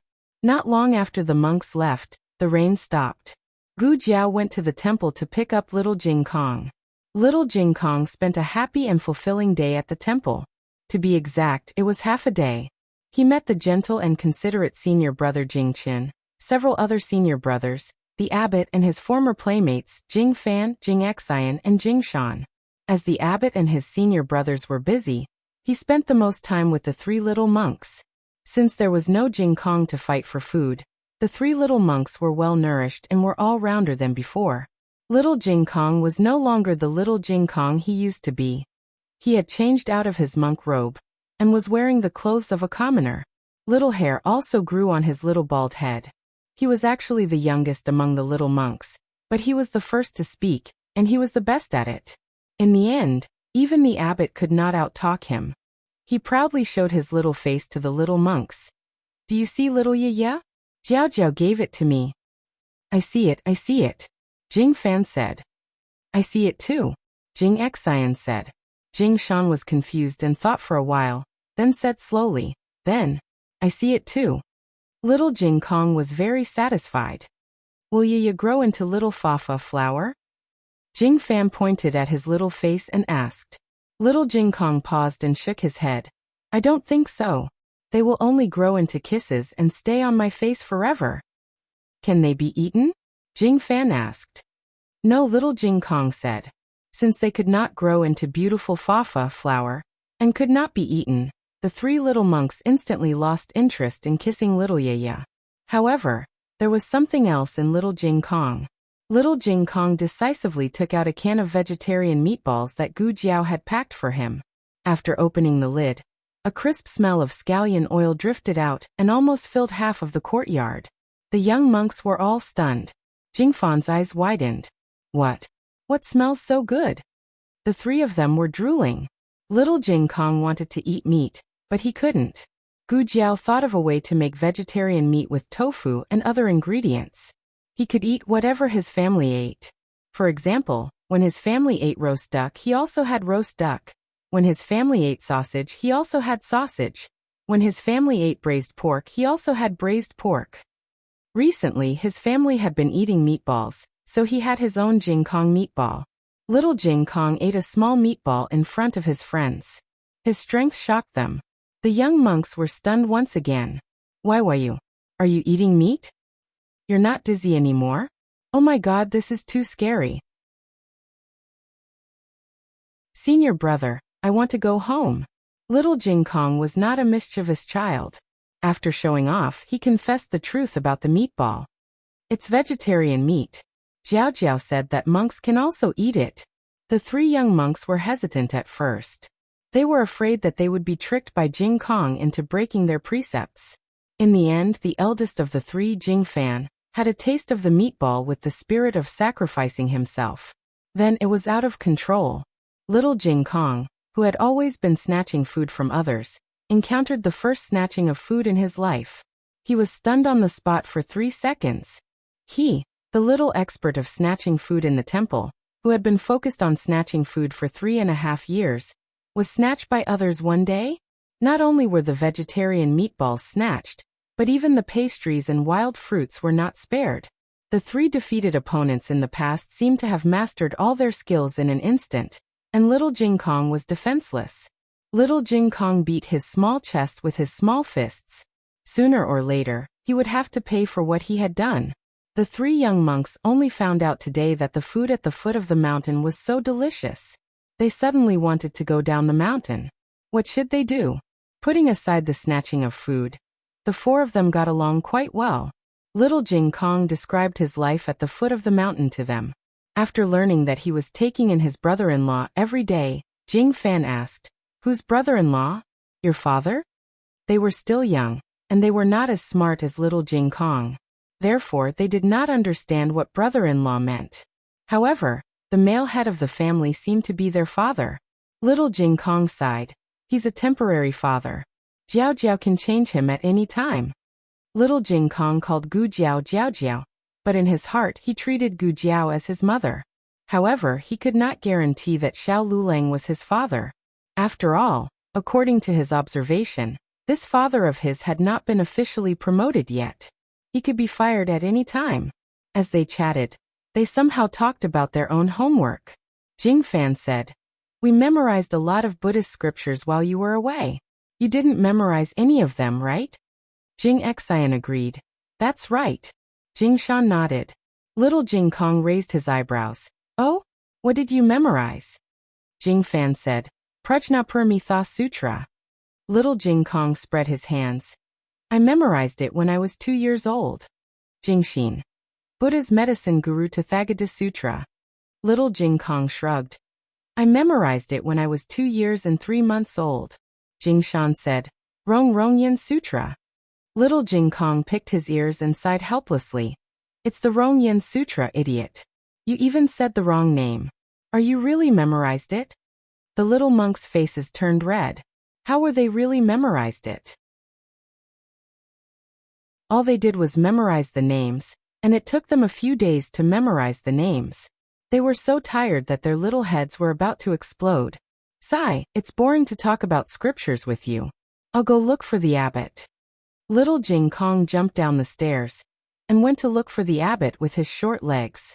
The abbot had just sat down in the hall and was about to preach scriptures to the monks. Suddenly, a young novice monk rushed over. Abbot, bad news. Jing Kong is here to look for you. He wants to talk about scriptures and Zen with you. The abbot's body swayed, and the prayer beads in his hands fell out of his hands. That little troublemaker wants to talk about Zen with me? He wants to kill me.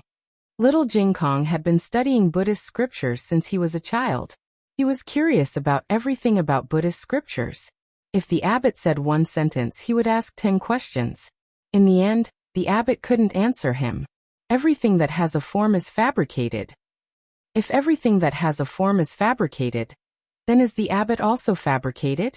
If the abbot is fabricated, then what the abbot said to me is also fabricated. Then I can't believe the abbot.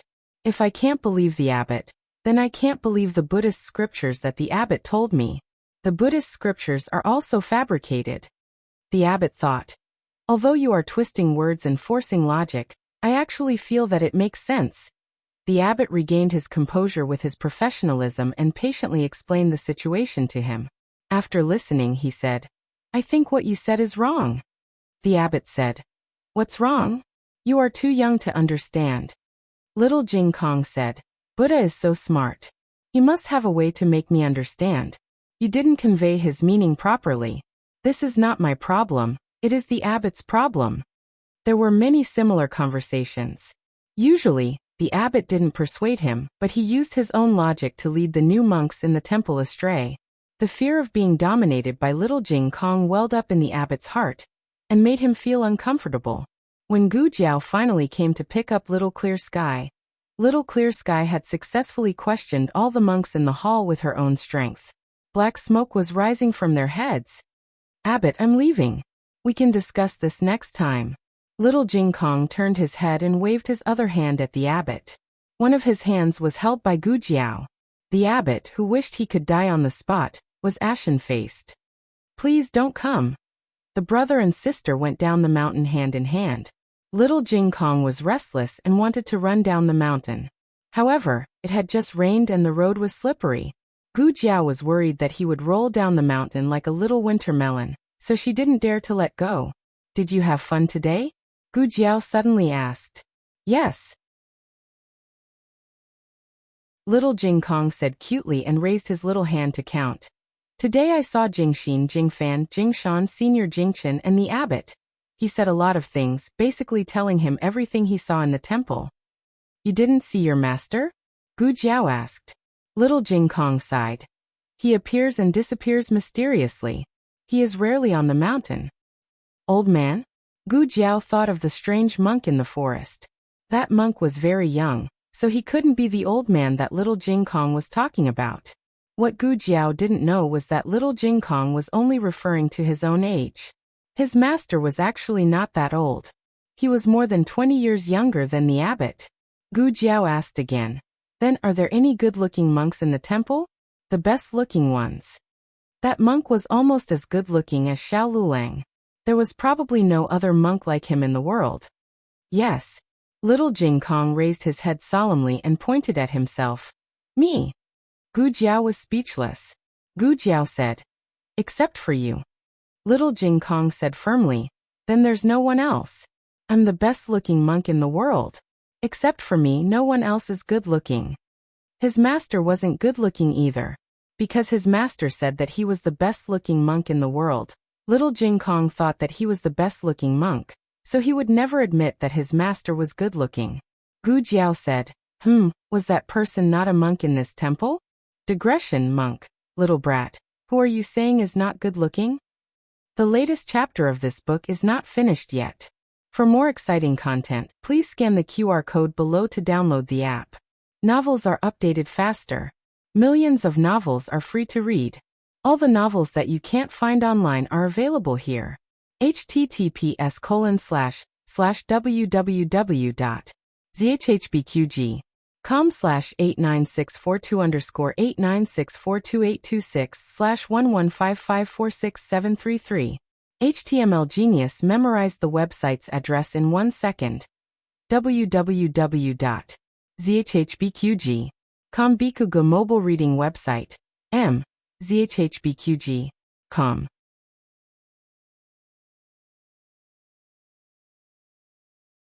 Chapter 97. The latest chapter of this book is not finished yet.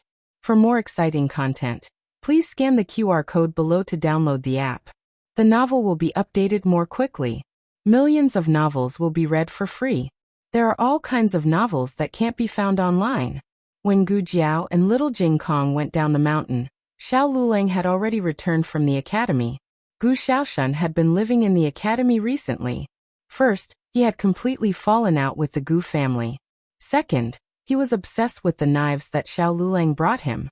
Every night he would carve in the dormitory by the light.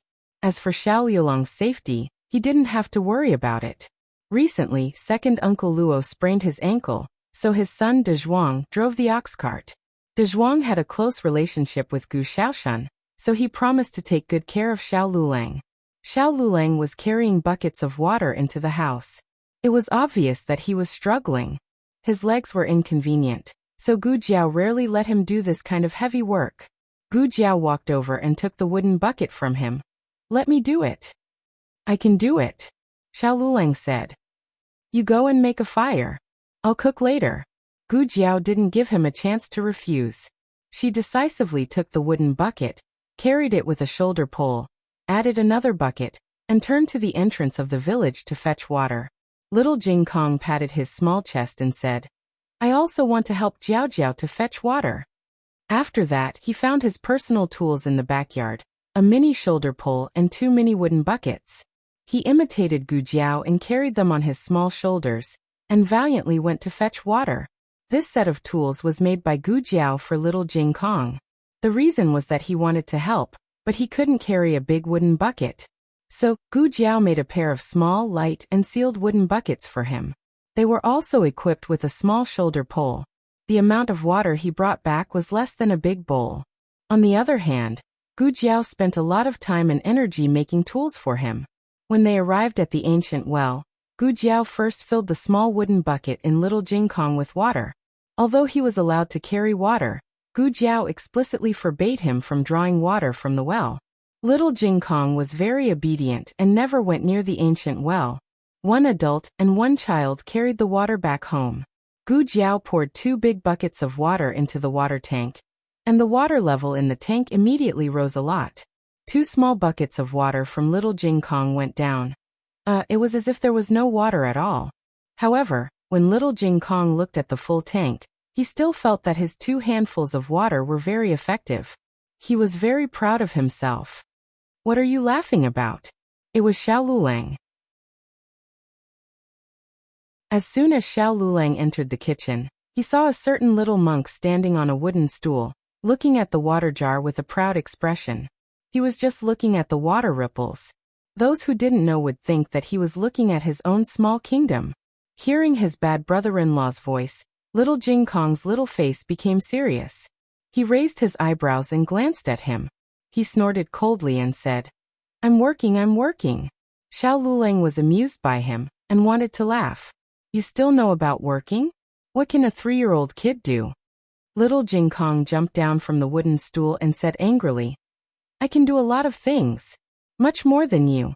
I can fetch water. I can feed chickens. I can even help Jiao Jiao wash clothes. Half of the clothes at home are washed by me. I do more work at home than you do. I'm not a kid. You are." Xiao Luleng glanced at his toy-carrying pole and toy wooden bucket, and said with a smile, "Then you really know how to work. Let others work. How tiring it is to work these things."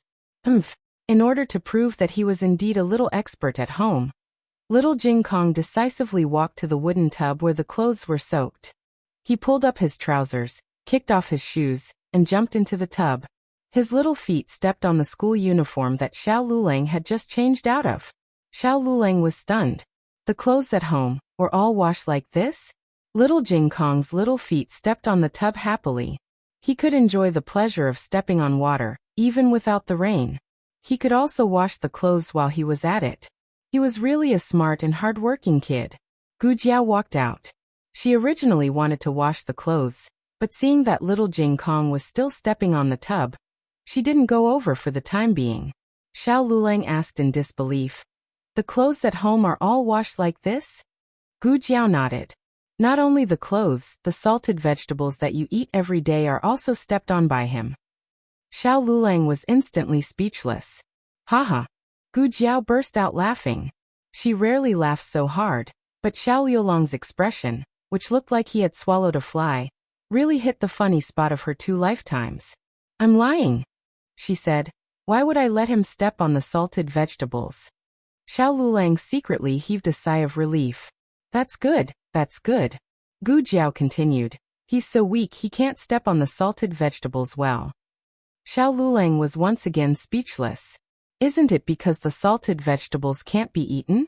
If that's the case, when the little monk becomes stronger in the future, won't he be able to step on the salted vegetables for me to eat? The scene was so beautiful that Xiao Lulang couldn't bear to look at it. Gu Jiao bent over laughing. Phew, phew.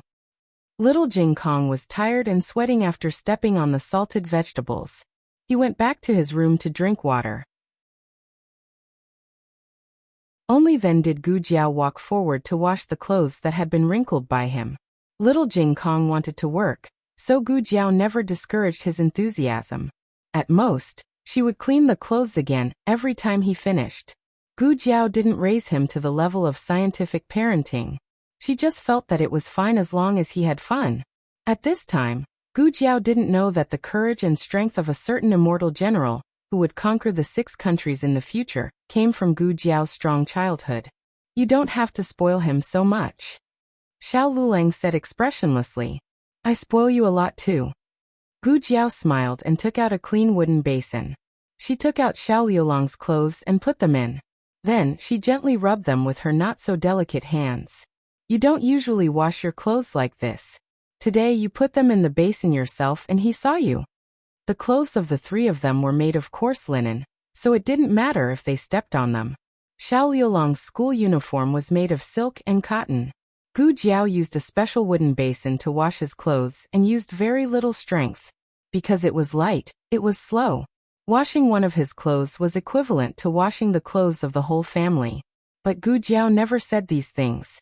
Xiao Lulang was still immersed in the huge impact of her words. I also spoil you a lot. Immediately after, he saw her carefully and seriously wash his clothes. Her small hands, which had turned white from soaking in the honey locust water, didn't seem to be grabbing his collar, but his heart. For a moment, he felt that the relationship between the 2 of them seemed to be developing in an uncontrollable direction. Xiao Lulang was so shocked that he broke out in a cold sweat. No way. They were only husband and wife in name. There would be a day when they would have to part ways. The 2 of them definitely couldn't have anything that shouldn't happen between them. During dinner, Xiao Lulang sat on the bench. His white school uniform, which had been dried, fluttered in the wind, making him a little upset. After dinner, Xiao Lulang gave little Jing Kong a bath. Then he took an axe to the backyard to chop firewood. Gu Jiao was tidying up the kitchen. Old Madam was secretly eating dried bayberries in her room. Rain began to fall from the sky. Jiao Jiao. Jiao Jiao. Little Jing Kong suddenly ran out of the west room with a small pillow in his arms. The roof is leaking. Gu Jiao went to the west room with him. It wasn't raining heavily at the moment.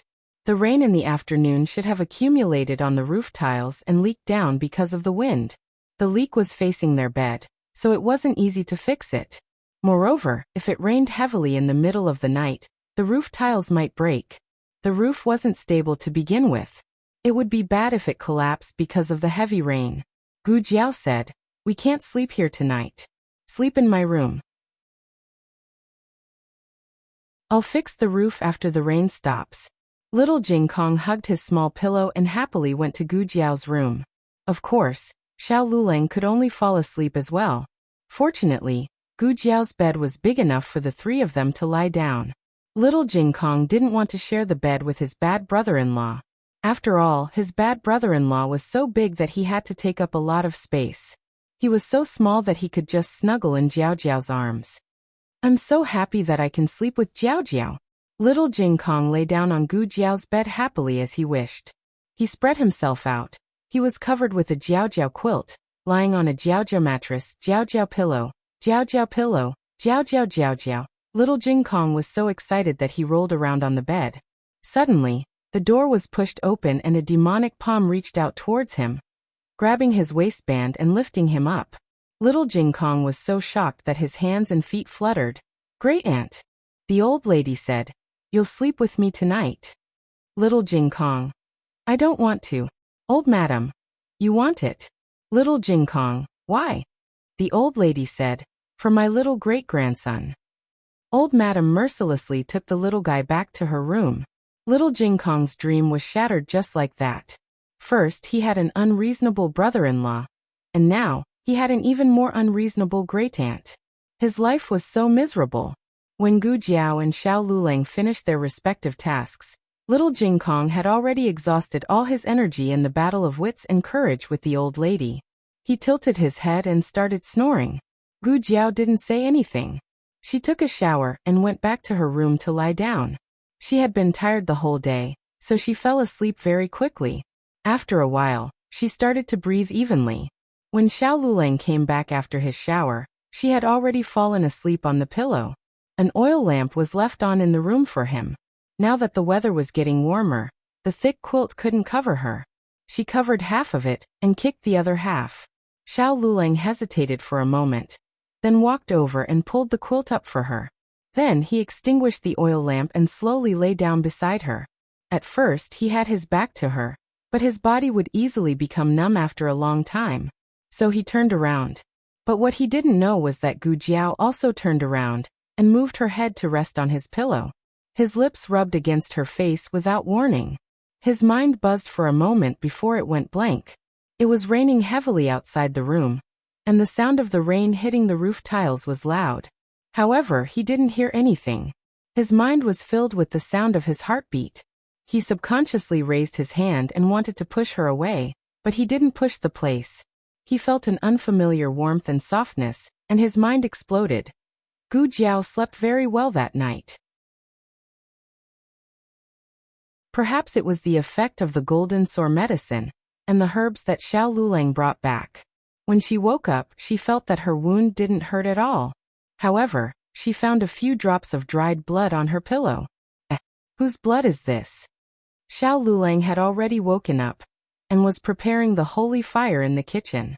Gu Jiao also went to the kitchen after washing up. The sky was brighter than in the winter, so the kitchen was no longer pitch black. Gu Jiao was able to see Xiao Liulang's face clearly. She looked for a long time, then blinked and asked, "You didn't sleep well?" Xiao Lulang had two huge dark circles under his eyes. His expression didn't change as he said, "I started reading a little late." Oh. Gu Jiao slept early, so there was no way to know what time he was reading. Thinking of something, Gu Jiao said, "Oh right, are you hurt? There's blood on your pillow."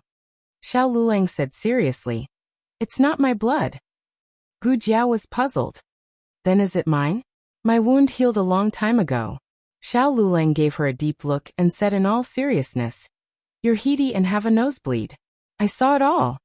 Gu Jiao was very puzzled. "I drink chameleon herb tea every day. How can I be heaty?" Xiao Lulang said expressionlessly, "Who knows?" Xiao Liulang's expression was too serious, so it was hard for anyone to suspect him. Gu Jiao nodded and went to the central room. She pinched her nose and drank a big bowl of how to inia tea. After drinking so much, he finally wouldn't be heaty anymore.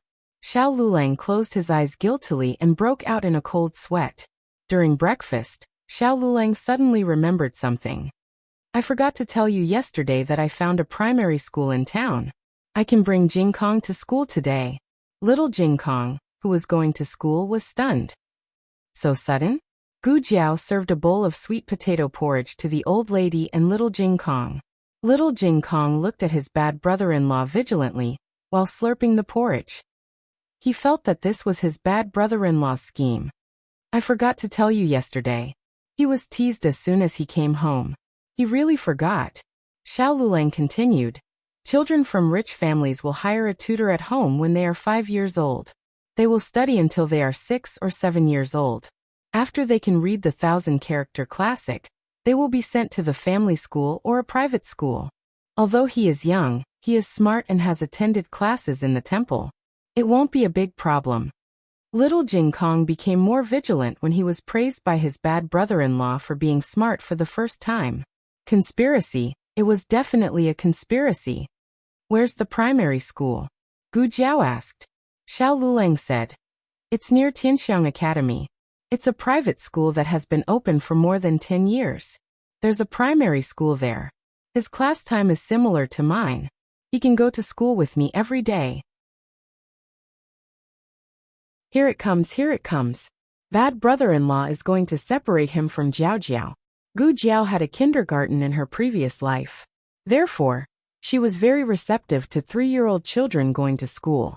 When Gu Jiao was not at home, little Jing Kong was a loudspeaker spirit.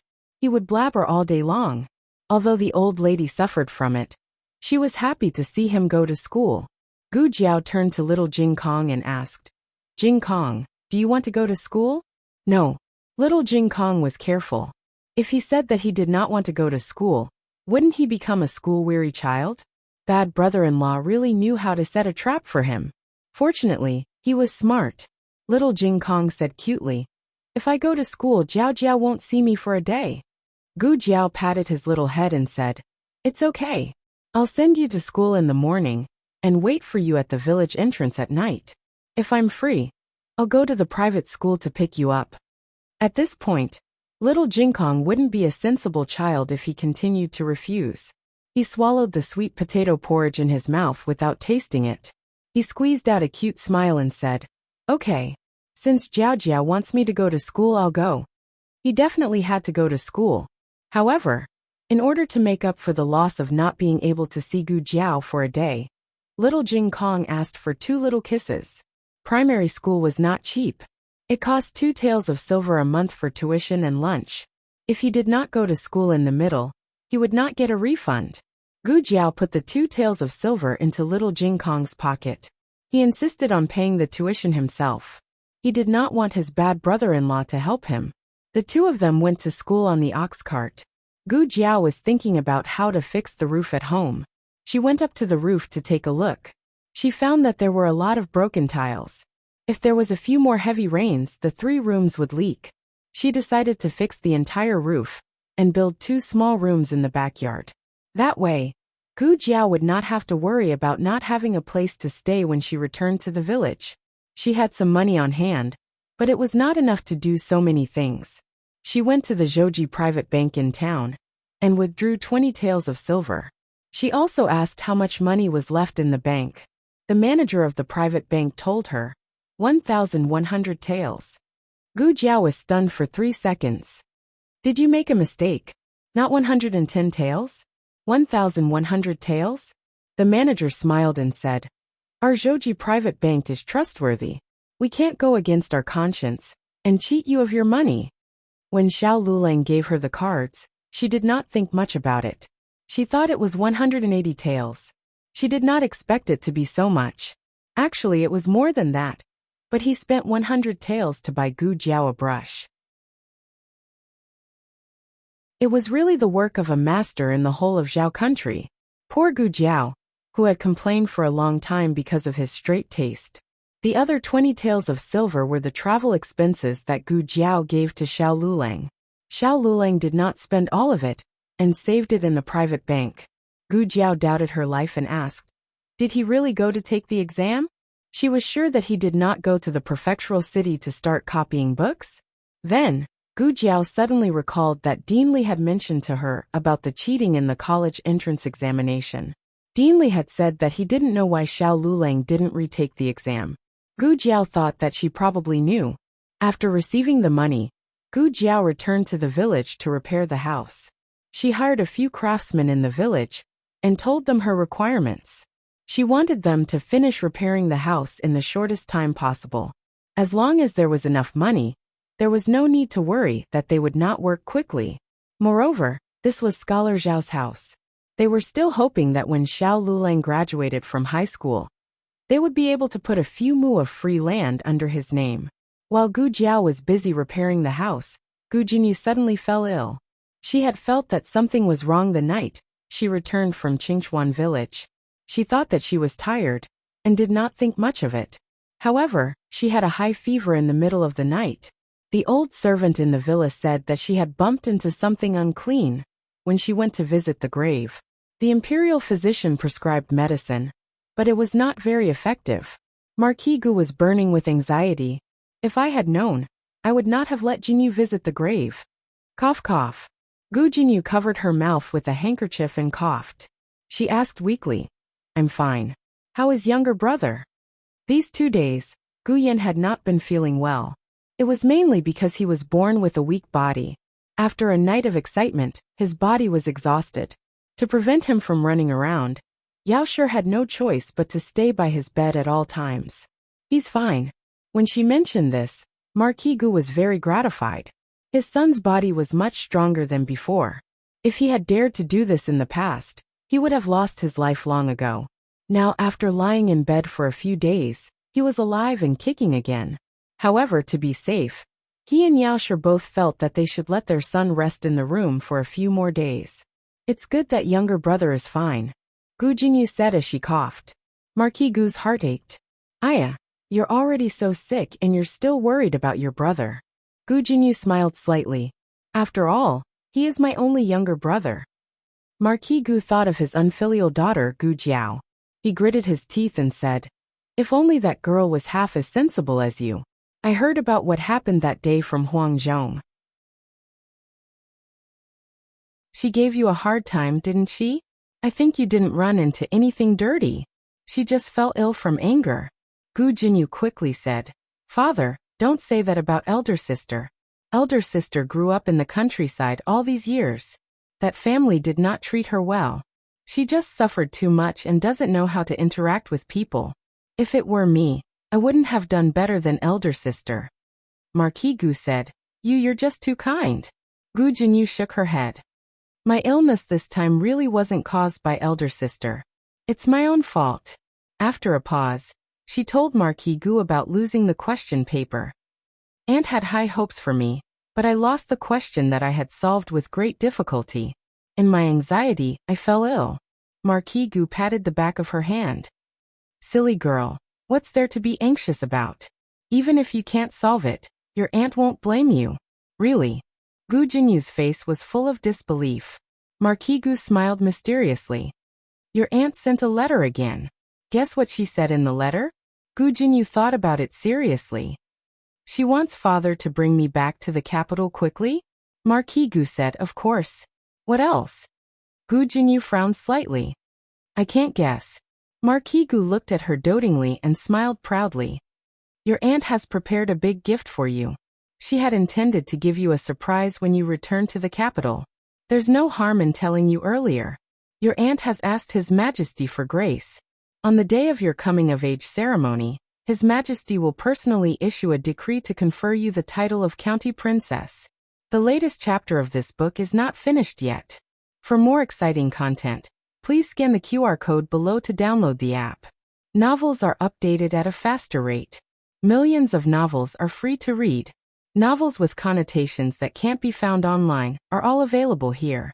https://www.zhhbqg.com/89642_896/115544409. HTML Genius memorized this website's address in 1 second. www.zhhbqg.com Bikugo mobile reading website. zhhbqg.com.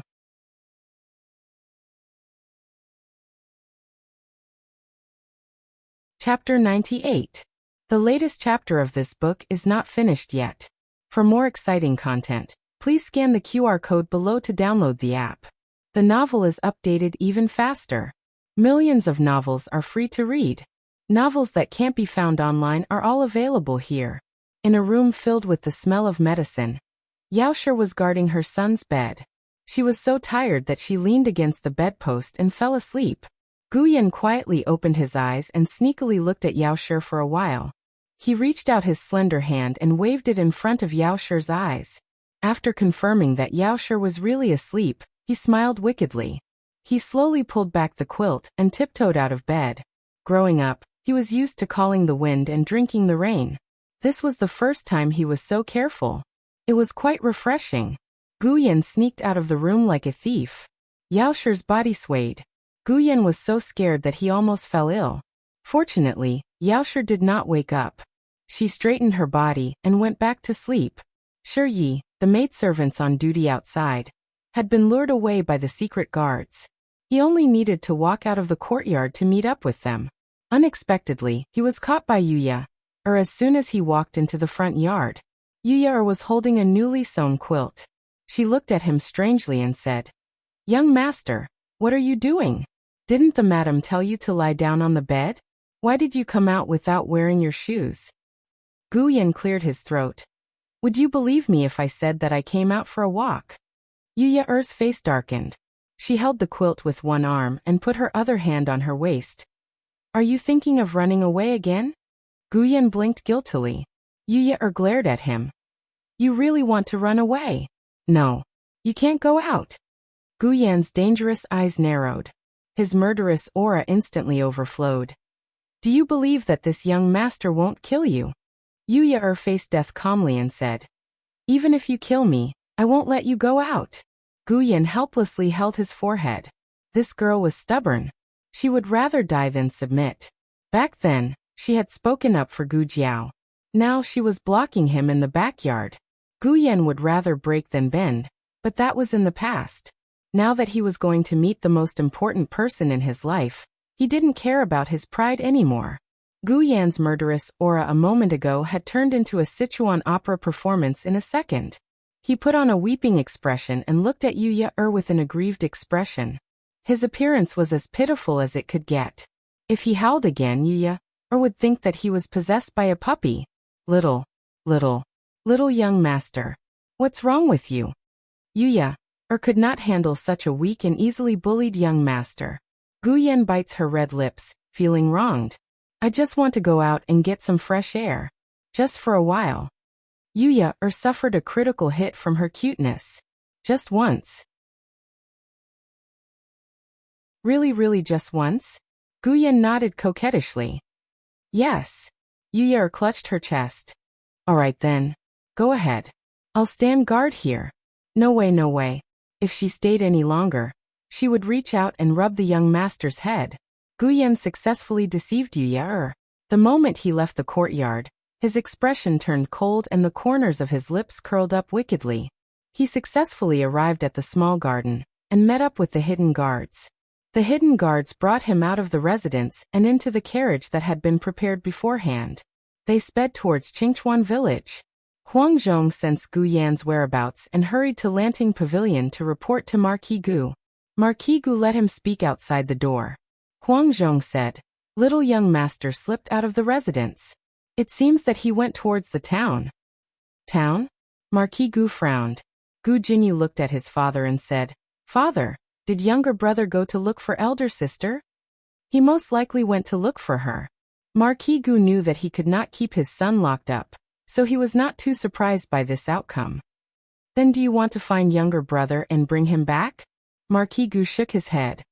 "You know his character very well. Other than your mother, who can stop him?" To put it bluntly, in the entire residence, Guyan only gave face to Madame Miao. If he sent people to capture him, there would only be two outcomes. One was that they would be defeated by Guyan's hidden guards, and the other was that Guyan would be angered to the point of collapsing. Marquis Gu waved his hand. "Forget it, let him be. In any case, that girl would not bully Guyan." Besides this, he had another consideration. The siblings were close. Perhaps Guyan could make that girl return to the Marquis's residence willingly if he made an appearance.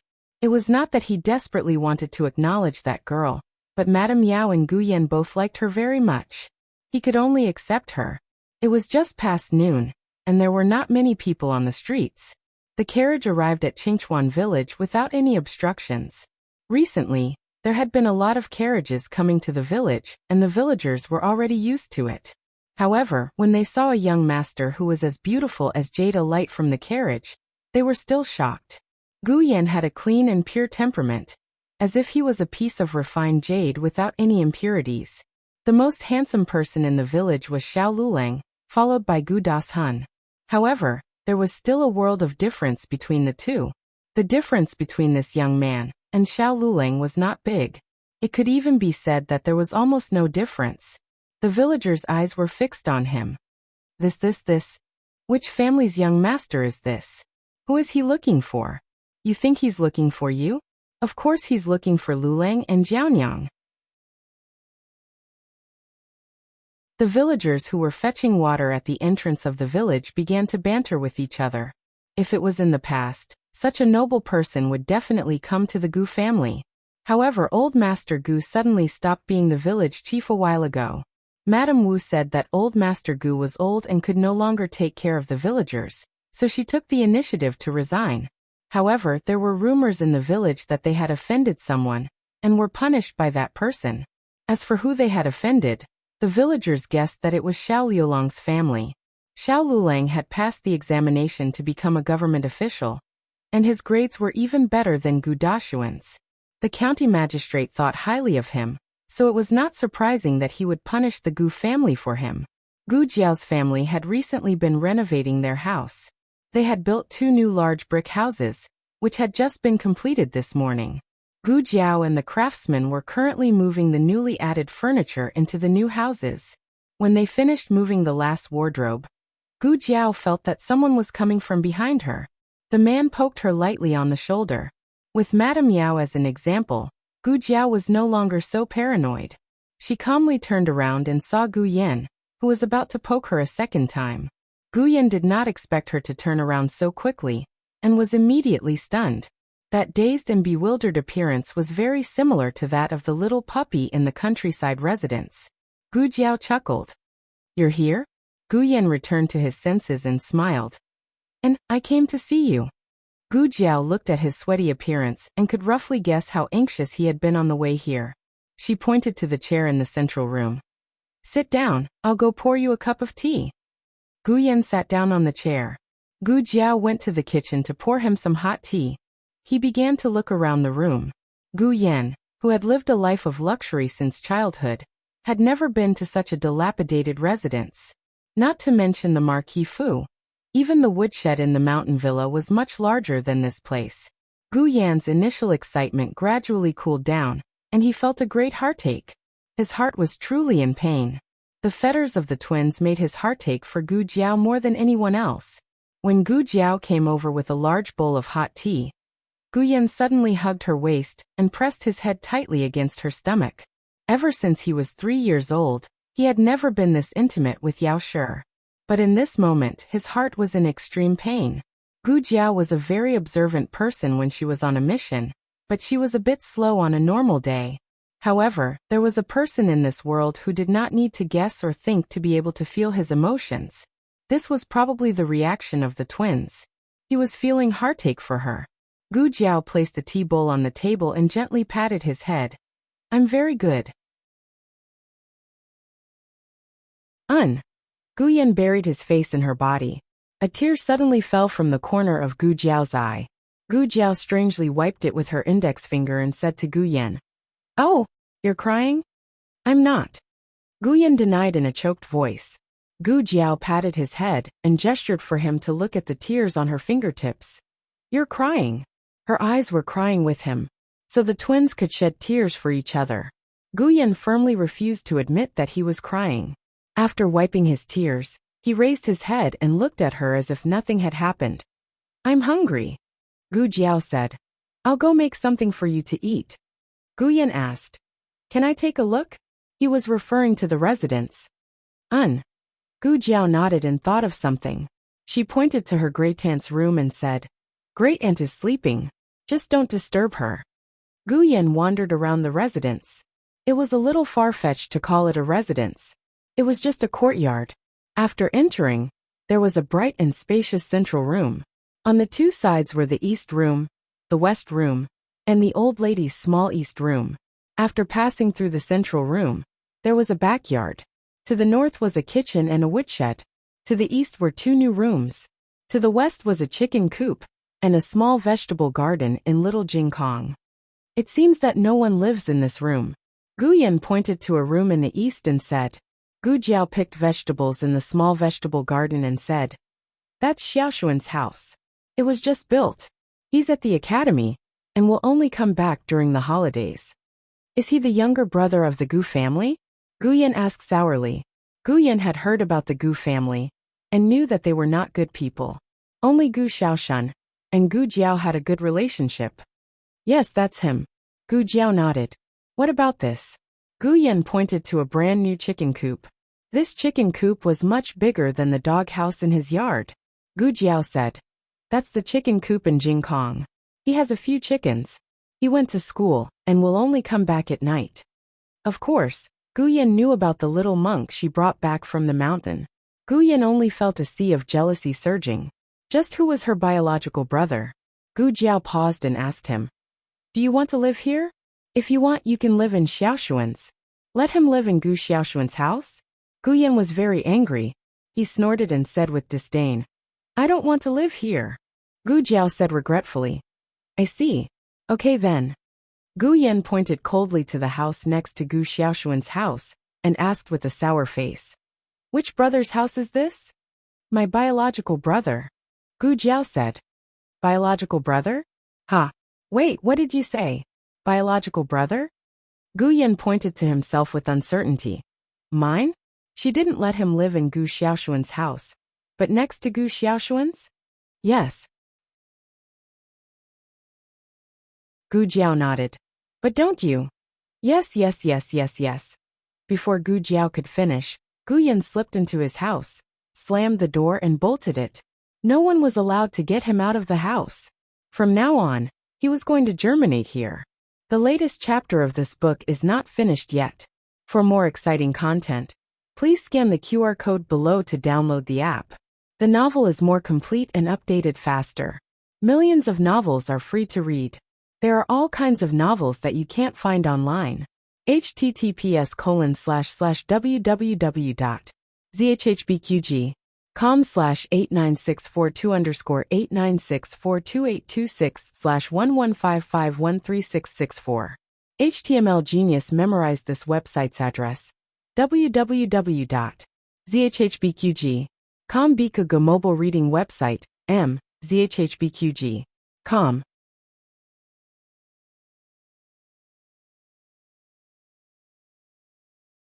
Chapter 99. The newest chapter of this book is not finished yet. For more exciting content, please scan the QR code below to download the app. Novels are updated even faster. Millions of novels are free to read. Novels with content that can't be found online are all available here. The two hidden guards were speechless. Was this a golden house or a silver house? Was there a need to be this excited? You're still afraid that someone will fish you out. Look at your legs. Did you forget that you have a congenital heart disease? Did you forget that your own wooden hut is bigger and more luxurious than this small farmhouse? Who was it that complained that the villa's environment was not good? That it was not high-end enough? Humph. Double standards. Even though the two secret guards were complaining in their hearts, they couldn't really pull their little master out from inside and take him away. He didn't know what he was doing, but they couldn't help but know for him. They could not hit him, could not move him, could not get angry. This was their family's sick little darling. Hidden guard A. What do we do? Hidden guard B. What can we do? Guard him. Hidden guard A. I'm talking about the villa. Not going back is not a solution. They will send people to look for him. If they looked, they would disturb the young master and young miss. That way, the young master would get angry. And when he got angry, it would be easy for his illness to flare up. The two sighed in unison. How did they end up with such a delicate young master? After some discussion, The two decided that one would stay here, and the other would go to the villa to report. Inside the villa, Marquis Gu was directing the servants to renovate Gu Yan's courtyard. The main thing was to prepare a clean and tidy room for Gu Jiao, build a small flower shed, and put in new and expensive furniture for her. Acknowledging that girl was already an established fact, he could not resist. He had to establish the image of a good father.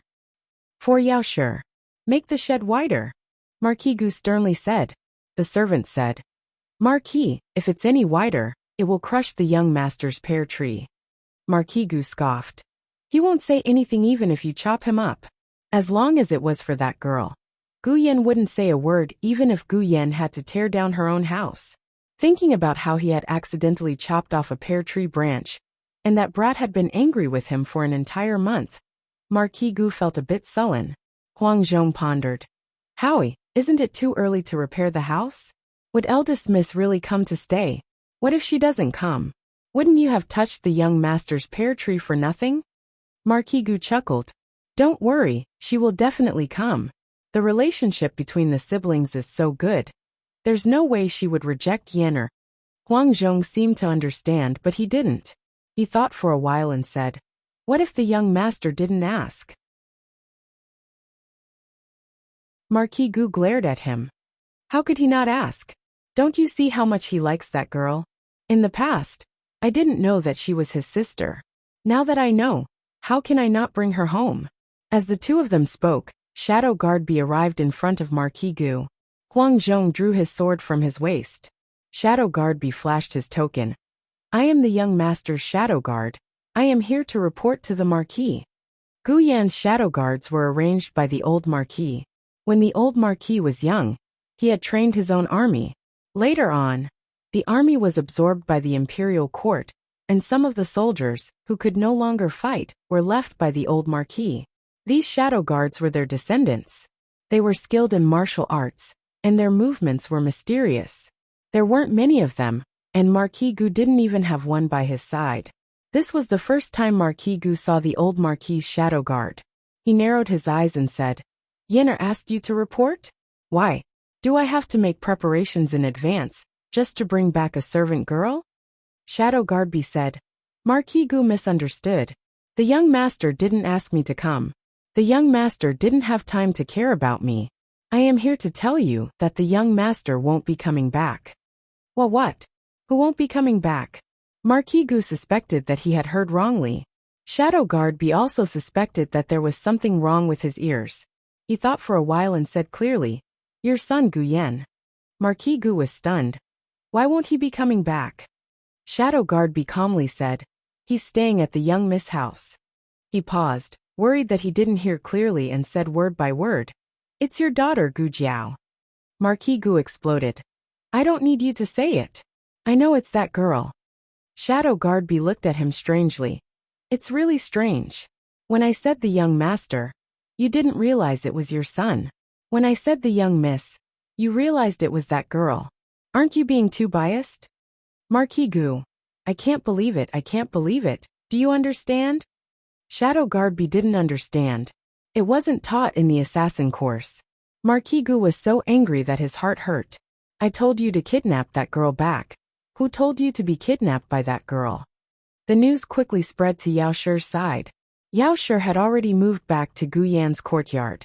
Actually, she had woken up not long after Gu Yan left. Sure enough, she still couldn't keep an eye on her son.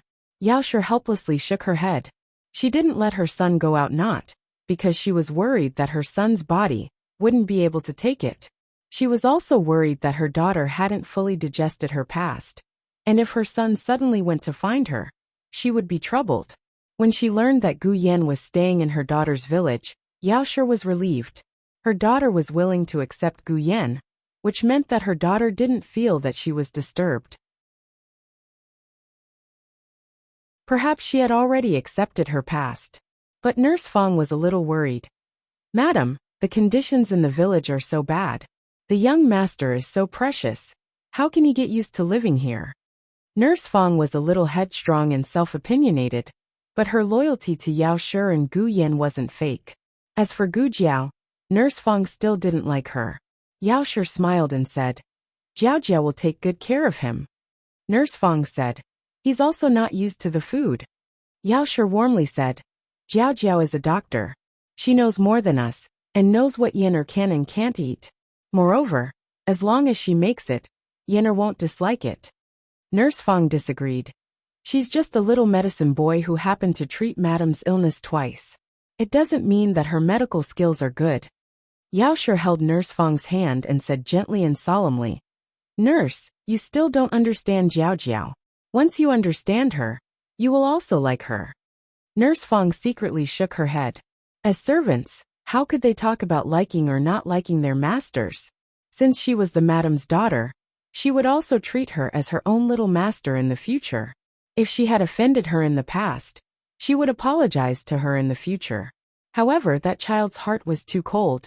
She was afraid that the madam wouldn't be able to warm it up. When Marquis Gu came to find Yao Shi, she was packing things. Marquis Gu asked doubtfully, What are you doing? Yao Shi said, Packing a few sets of clothes for Yen'er and sending them over. Her tone could be considered gentle. She still didn't know that Marquis Gu had injured Gu Jiao. Gu Jiao wasn't someone who liked to complain. Even if she did, she wouldn't reveal the grudge between her and Marquis Gu to Yao Shi. Yao Shi had severe hysteria and depression. As a doctor, Gu Jiao would do her best to avoid provoking her. Yao Shi was in a good mood after finding her daughter. Even her attitude towards Marquis Gu was much better. Marquis Gu's heart was comforted, but when he realized the meaning of these words, he wasn't too happy. You want to send clothes to Yen? Do you really plan on letting Yen'er live there? Can't I? Yao Shi asked back. Marquis Gu wanted to say something but stopped. It wasn't easy for Yao Shi to stop giving him attitude. If he didn't know how to behave, Yao Shi would ignore him again. He smiled and said, You can, but I'm worried that Yen'er won't be used to living without you. That's true. Yao Shi nodded. Marquis Gu's heart was filled with joy. Unexpectedly, he heard Yao Shi say, How about I also move over? Marquis Gu. Stop. How could you move over? Forget it, I shouldn't be in such a rush. I'll scare her. Last time, Yao Shi had felt her daughter's rejection might not be the right word. Either way, her daughter did not seem to have any intentions of accepting her. Marquis Gu let out a long sigh of relief. But before he could completely relax, he heard Yao Shi say, How about I still go and ask her? Marquis Gu shook his head like a rattle. Suddenly, Marquis Gu had an idea. Grabbing the portrait on the table, he said to Yao Shi, Aya, she suffered for so many years before we appeared. She definitely won't accept us so easily. If we go like this, we'll scare her. Let Yen'er persuade her for a few days first. If you truly miss her, just look at her portrait more often. You saying it like this seems to make a bit of sense. Yao Shi truly did miss her daughter. The portrait was placed on the table. Looking at it day and night, she could never get enough of it. Yao Shi's gaze fell on her daughter's portrait, and her expression became gentle. Marquis, Yao Shi suddenly spoke. What do you think is going on with the red spots on Jiao Jiao's face? Is she sick? She had wanted to ask this question for a long time, but in the past, she and Gu Jiao had been strangers, so she did not ask. Later on, although they were reunited, she did not have the chance to ask. Marquis Gu said, She's not sick. That family said that she was born with it. She had it when she came back from the temple. It was not this obvious when she was young. The older she got, the more the birthmark spread. That's not right. Yao Shi frowned and shook her head. I saw her when she was born. She was no different from a normal baby. If she really had a birthmark, I would have remembered it. Marquis Gu glared. You couldn't have made a mistake again, right? Could it be that the girl was not his and Yao Shi's flesh and blood? Jiao Jiao is my daughter. I am certain of it, but I do not understand why her face became like this. The midwife had passed away, and the servants had retired. For a while, they did not know where to find the person from that night. Yao Shi pondered for a while, and a thought flashed through her mind. That's not right. There was another person who saw Jiao Jiao. Who? The abbot. The two immediately set out for the temple. After hearing the reason for their visit, the abbot did not feel very well. What are the two benefactors saying? You were mistaken. The girl with the birthmark is the Marquis Fu's daughter? Yao Shi's warm voice carried a trace of urgency. That's right. The abbot should have seen her. She came to the temple to find you twice. If the abbot could not guess who that person was, then it would not make sense. Could it be that the faintly discernible memory was not a drunken dream? Could it be that his hand had trembled, and he had placed a large lump of chastity sand on the child's face? Amiba, Sin. The abbot blushed with shame as he explained the matter. The daughters of large families in Zhao would all have their midwives place chastity sand on them when they were born. Yao Shi's servant had told the midwife that Shi Yi had done this. But no one in the countryside would do this.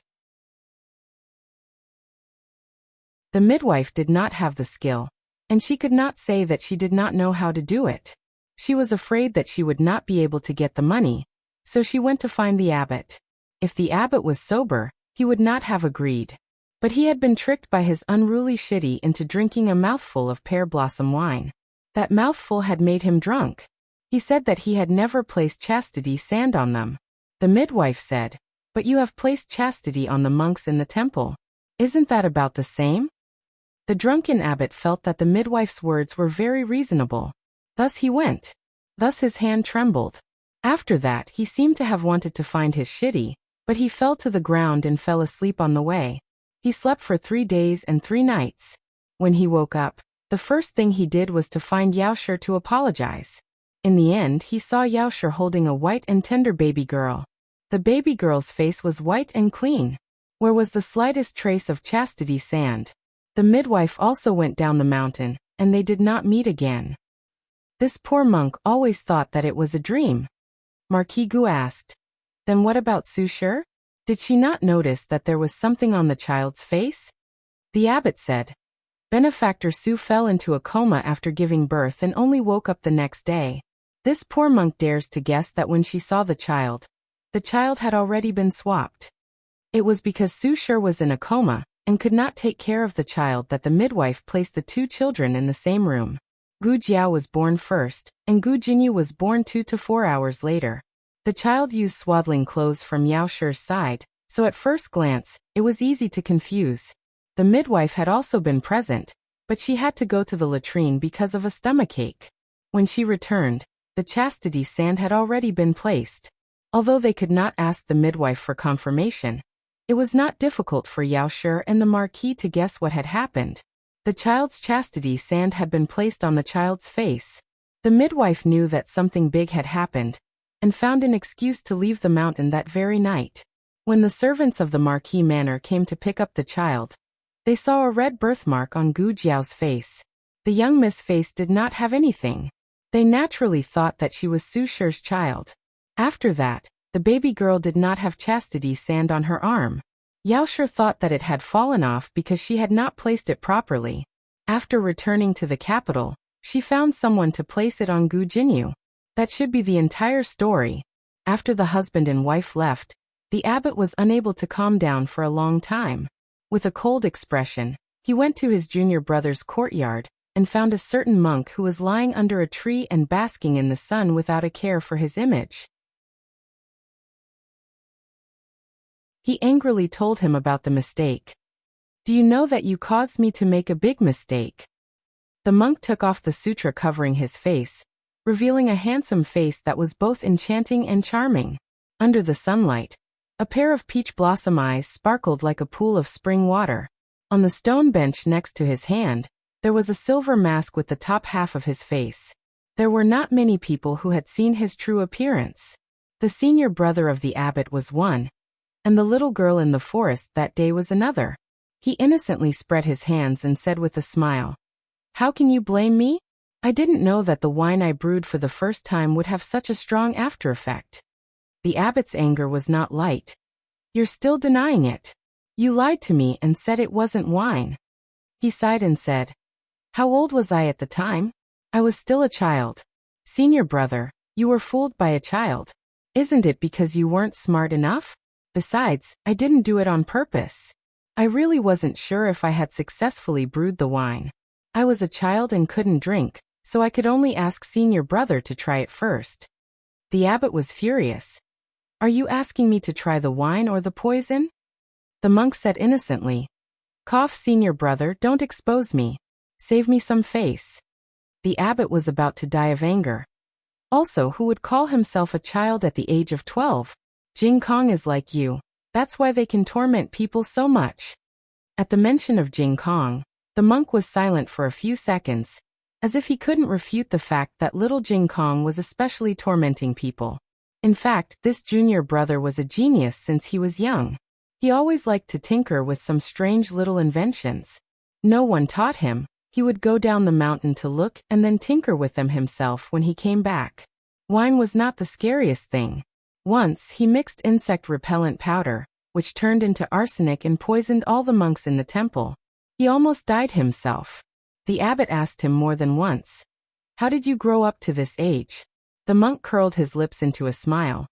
"All right, I tricked senior brother abbot once, but you also sold my disciple, so we're even." The abbot said, "Aren't you happier than anyone that Jing Kong is gone?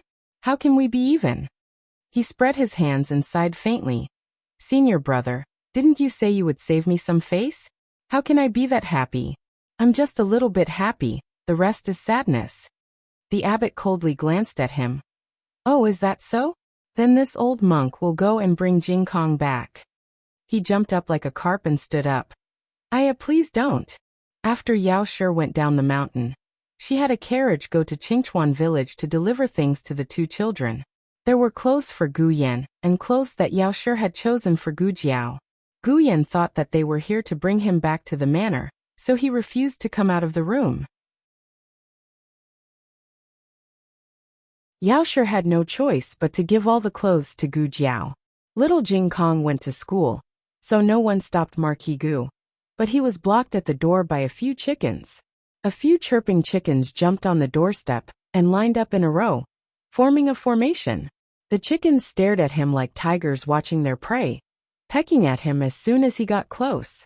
Marquis Gu wanted to kick them away, but as soon as he lifted his foot, the chickens began to chirp. Yao Shi looked at him. He withdrew his foot, straightened his body and smiled. "Marquis Gu, in my lifetime, this marquis actually lost to a few chickens." The latest chapter of this book is not finished yet. For more exciting content, please scan the QR code below to download the app. Novels are updated at a faster rate. Millions of novels are free to read. Novels with connotations that can't be found online are all available here. https://www.zhhbqg.com/89642_8964286/115509040. HTML Genius memorized this website's address in 1 second. www.zhhbqg.com Bika Go mobile reading website. zhhbqg.com.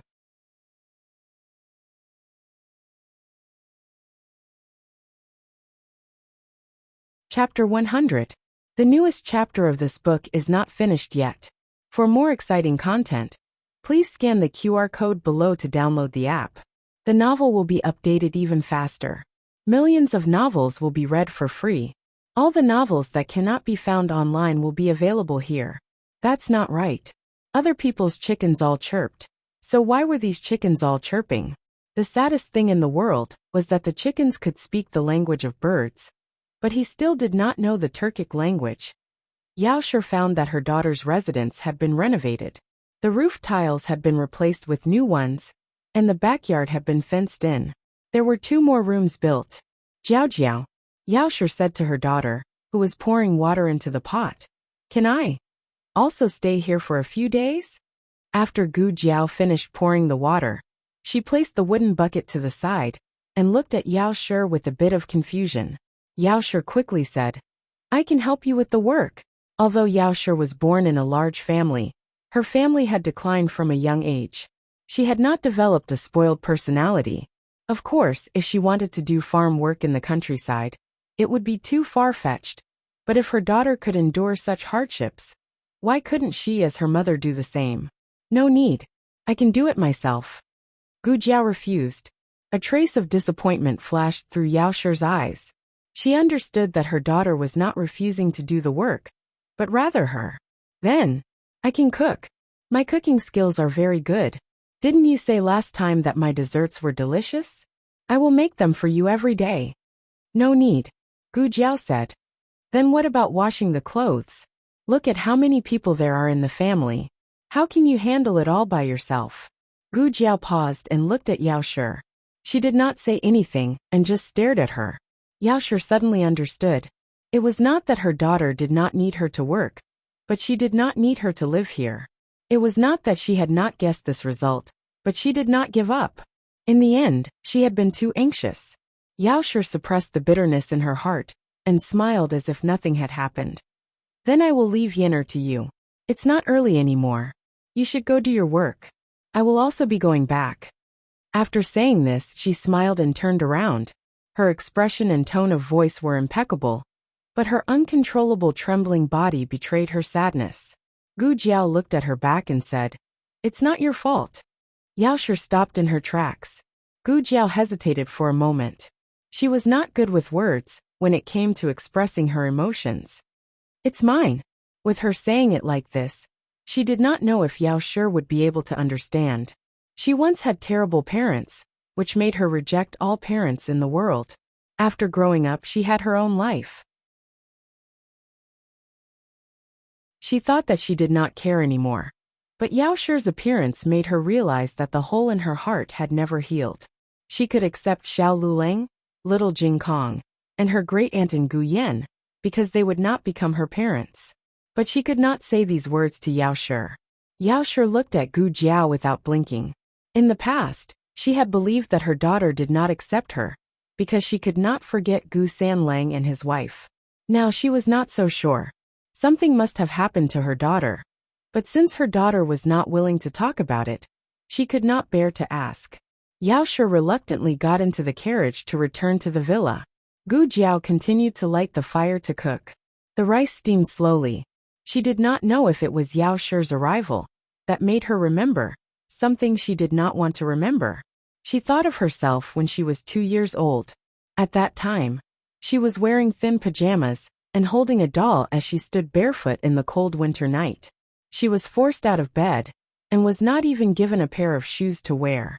Her parents had a fierce argument over a very small matter, but the argument had gotten out of hand. In the end, the argument had landed on her head. She was pushed around and fell a few times. Her hand was broken.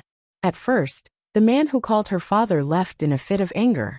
Later, the woman who called her mother also left. She was abandoned in the crowded square. She watched as one giant after another walked past her. She felt like a tiny ant. "Mother! Wuwa, mother!" She was frightened. She burst into tears. But the woman who called her mother did not come back. The man who called her father also did not appear. The rice was not ready so quickly. Gu Jiao first gave Gu Yan 2 sunny side-up eggs. Gu Jiao went to his room to call him. Did the two of them leave? Gu Yan pricked up his ears to ask. They left, Gu Jiao said. Only then did Gu Yan open the door. However, he did not open it completely. He only opened a small crack and stuck his head out to look around. After confirming that his father and mother were not around, he confidently walked out. The matriarch woke up. Gu Jiao also cooked a bowl for her, and then told her about Gu Yan's stay. The matriarch looked at the delicate young man in front of her. She did not know why, but she felt like she had seen him somewhere before. That's right, the emperor really liked the twins in Marquis Xianping's fu. He had consort Xu bring the twins to pay respects to the Empress Dowager. So the matriarch had indeed seen little Gu Yan before. However, the matriarch did not like children. She casually gave them some gifts and dismissed them. Now, she could not even remember this. Little Gu Yan was still young at that time, and did not remember what the Empress Dowager looked like. Thus, when the two of them sat across from each other, neither of them recognized the other. The matriarch looked at the bowl of sugar water in her own bowl, then looked at Gu Yan's bowl. She smacked her lips. I'll exchange with you. The matriarch wanted to avoid certain foods. Gu Jiao's bowl of sugar water was not sweet enough. Gu Yan's bowl was sweet. Gu Yan did not know the truth, so he generously exchanged with her. After the exchange with Gu Yan, the matriarch ate the sugar water egg of her dreams. Oh, it was so delicious that she wanted to cry. Before Gu Yan came to the house, the matriarch liked Gu Xiaoshan the most. This was because Gu Xiaoshan was the easiest to trick. She could help her save a few candied fruits at any time. As for Xiao Lulang and little Jing Kong, one was too smart and the other too principled. The matriarch could not trick them. Gu Yan's battle prowess was obviously stronger than silly Gu. The first day he came, he made the matriarch eat the sugar water egg. For the sake of her sugar water egg business, the matriarch decided that she would protect this young man. After Madame Yao and Marquis Gu went down the mountain, they kept feeling that something was wrong. However, they kept thinking about going to see Gu Jiao, and did not realize it. It was only when they returned to the villa, and took out Gu Jiao's portrait, that Madame Yao's mind buzzed. Marquis. She stared blankly at the birthmark on her daughter's face in the portrait. What's wrong? Marquis Gu came over to look with her, but he did not see anything. Madame Yao said worriedly, the abbot said that Jiao Jiao's birthmark is the mark of virginity, but Jiao Jiao is married. Why did they? Could it be that they are not on good terms? Madame Yao was really complaining about the Gu family now. They married Jiao Jiao off so early. If she was in the Marquis household, I would definitely keep her for a few more years. In the country of Zhao, women became of marriageable age at the age of 15. Women from wealthy families usually only began to choose their husbands after they became of marriageable age. Marquis Gu did not have Madame Yao's worries. After all, he did not intend to acknowledge this marriage from the start. A poor scholar was not worthy of his daughter. When he returned, he would give that poor boy some money to send him away. When he went to the capital, who would know that the girl had married before? When the time comes, I'll just find her a good man of equal social status. Although that girl's character and appearance were far from Jinyu's, she was still the daughter of the Marquis household. She would not be unable to marry. On the other side, Xiao Lulang, who did not know that he would be sent away by his father-in-law with a sum of money, had just finished school, and was about to go to the nearby school to pick up little Jing Kong. But he had only taken a few steps when he was blocked by a carriage. This was not an ordinary carriage. The wheels were different from those seen on the streets. They were bigger, taller, and sturdier. The body of the carriage was made of high-quality yellow pear wood. The silk on the canopy was bright and vibrant. There were also 8 large luminous pearls inlaid. Each pearl was worth 100 taels of gold. The coachman was a black-clothed man wearing a bamboo hat. His arms were thick, his figure was tall, and his aura was strong. The horse was also very powerful. It was a completely black Mongolian horse, as if it had experienced the slaughter of the battlefield. Its entire body exuded a murderous aura, scaring the nearby carriages so much that none of the horses dared to approach it. A scholarly man walked down from the carriage. He was about the same age as the second master of the Rejuvenation Hall. But his aura was far from what an ordinary person could compare to. From time to time, people around looked over. The man did not seem to care at all. He walked in front of Xiao Lulang, and carefully looked at Xiao Lulang. He smiled and said, "Are you Xiao Lulang?" Xiao Lulang looked vigilant. "Who are you?" The man raised his hand and smiled gently. "Don't be afraid. My surname is Lu. My master asked me to come and find you." After he finished speaking, he took out a token from his waist and said to Xiao Lulang, "Do you recognize this token? Private school." The students of Meng Shui class were dismissed from school. The teachers and the students all heaved a sigh of relief. The students carried their school bags and ran out of the classroom with pale faces, as if there was a ferocious beast chasing after them. But the teacher could not leave because little Jing Kong did not leave. The teacher took the 108th deep breath of the day.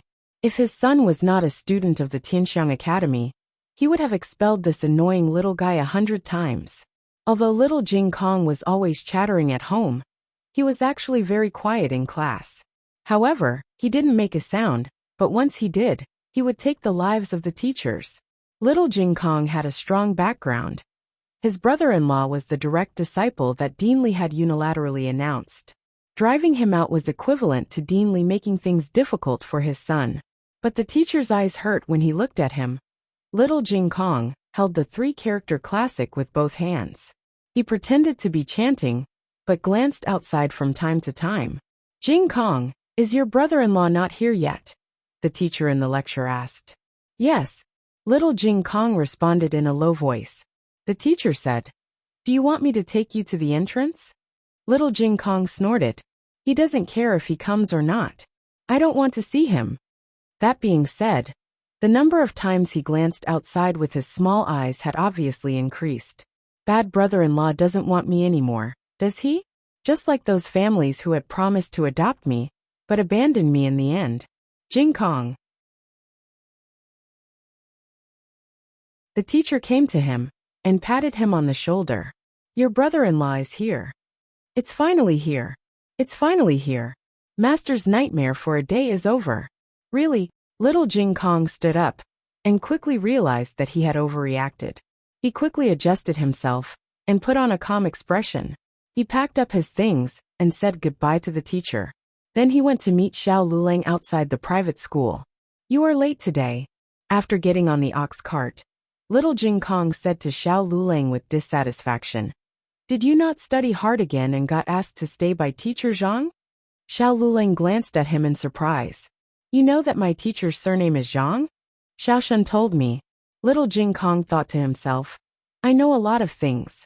Not only do I know that your teacher's surname is Zhang, but I also know that Gu Dashuan's teacher's surname is Chun, and your dean's surname is Li.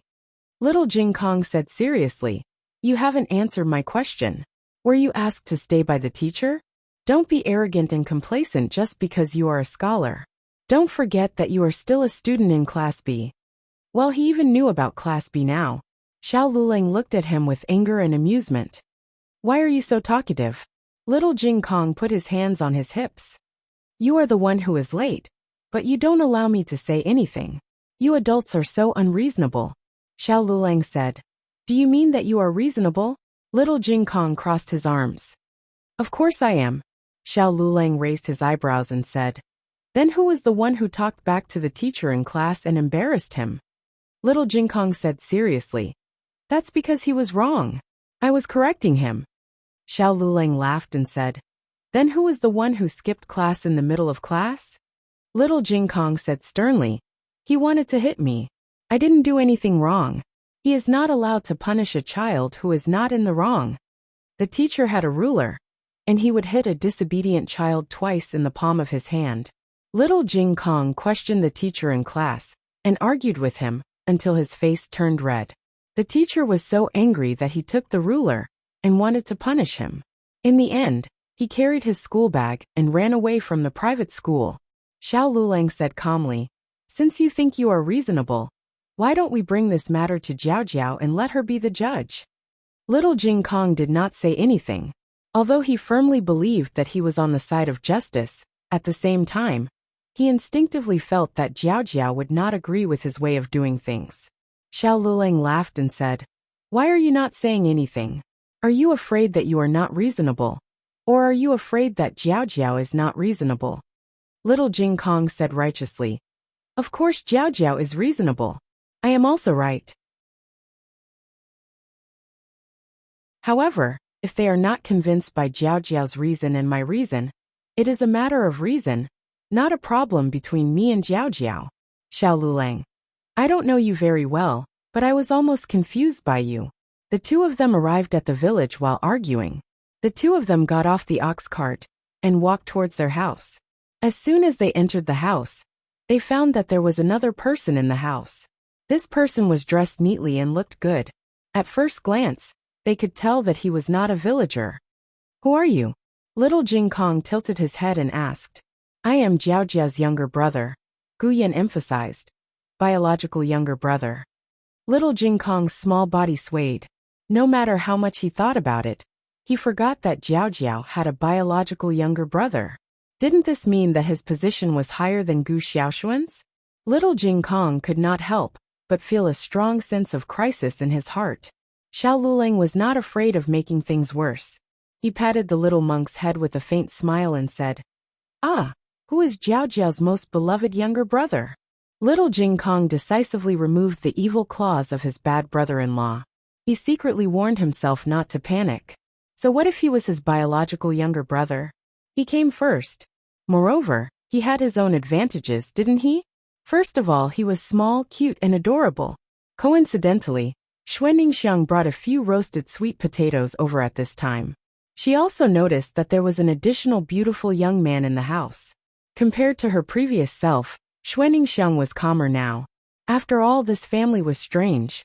They acted as if nothing had happened to the daughter of the Marquis mansion. Even if the Empress Dowager appeared, she would not be surprised. Gu Yan looked at her for a while, and took the initiative to greet her. You are Sister Xue from next door, right? I heard my sister mention you before. I am Gu Yan, Jiao Jiao's biological younger brother. His voice was as clean as his temperament. His tone was very gentle, and he was smiling wholeheartedly, revealing a trace of innocence and brilliance unique to a young man. Xuanningsiang was completely stunned by his cuteness. Little Jing Kong's small fists pounded his small chest angrily. He is already so old, but he is still acting cute. He is even better than me. Shameless. The secret guards on the roof could not bear to watch anymore. How could he be so shameless? Didn't he know what the Marquis mansion was like? Could he be a green tea just because he was painted green? Little Jing Kong held his breath, and even his dinner was not delicious. After taking a bath, little Jing Kong suddenly thought of a great advantage. He was a monk, and a monk knew how to chant scriptures. He could go and chant scriptures for Jiao Jiao. Master said that he was the best little monk in the world at chanting scriptures. Jiao Jiao would definitely like to listen to him chanting scriptures. Little Jing Kong took out his small wooden fish from the small box, put on the wooden fish, hung the prayer beads, and valiantly went to find Gu Jiao. Unexpectedly, as soon as he arrived at the backyard, he heard a mellow and melodious sound of a flute. The sound of the flute sounded like weeping and complaining. Even little Jing Kong, who did not understand music, could hear a faint trace of sadness. Little Jing Kong covered his little mouth. After the song ended, little Jing Kong's eyes were filled with tears. Sob, sob, sob, this was the best song in the world. It was better than a monk chanting scriptures 100 times. No, 1,000 times. In the second round, little Jing Kong lost again. However, little Jing Kong did not give up. He still had one last trump card, and that was, he knew how to raise chickens. He was the super little Jing Kong who could raise 7 chickens. He did not believe that Gu Yan was better than him. Little young master, I've brought your dog here. Shadow Guardby handed the little puppy that he had brought from the villa to Gu Yan's arms. Then he disappeared in a flash. Gu Yan and Gu Jiao played with the little puppy in the backyard. Little Jing Kong lived in the mountains all year round. There were no dogs in the mountains. He had only seen a few when he came to the village, but those were all fierce big yellow dogs, unlike the soft and cute little puppy in front of him. Woof! Little Jing Kong staggered. It could even bark. Gu Jiao threw a small bone into the vegetable garden. The little puppy ran over and picked up the bone, then put it in front of Gu Jiao.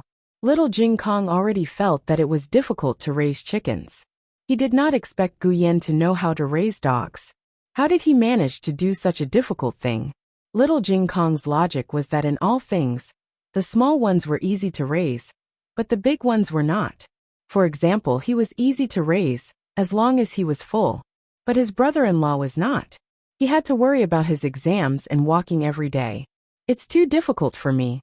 Little Jing Kong finally turned into a little salted fish, stranded on the bed in the west room without a soul.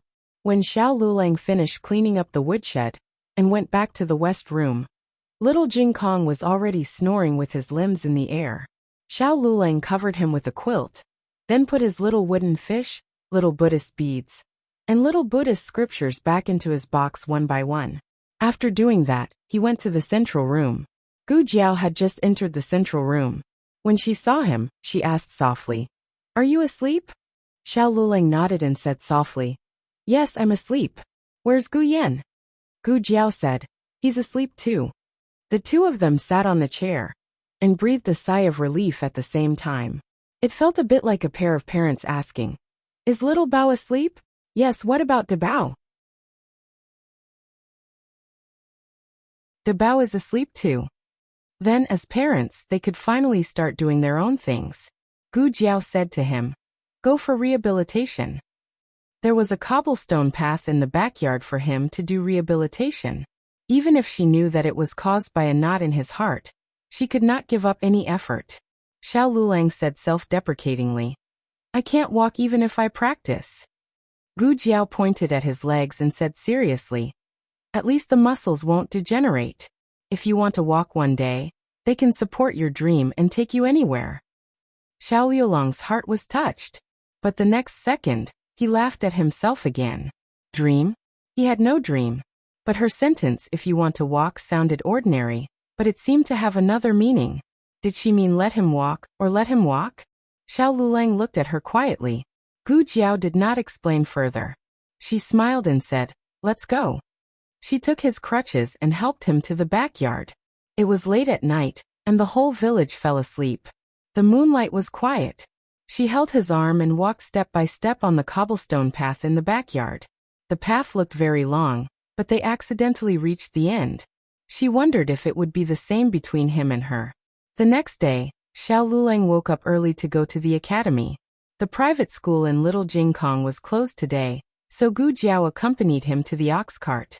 It was still early. It was rare that Little Jingkong did not have to go to school, so Gu Jiao thought that he would sleep early. Who knew that he would wake up right after Xiao Lulang left? He first went to the backyard to practice the horse stance for a while, then practiced the skyward stirrup for a while. He raised his feet above his head and asked Gu Jiao to put a bowl of water on his feet. The little monk looked serious and cute when he practiced. When he finished practicing, Gu Jiao had just cleaned up the kitchen and was about to go up the mountain to pick some mushrooms. It was rare that Gu Yan was still sleeping, so the little monk could have the Jiao all to himself. Naturally, he would not let go of this opportunity and asked to go up the mountain with Jiao. Gu Jiao agreed. The two of them carried their own small basket. As soon as they opened the door, they saw a carriage parked in front of their house. A kind-looking young man walked down from the carriage. He saluted Gu Jiao and said with a smile, Is this Xiao Liulang's house? Who are you? Gu Jiao asked.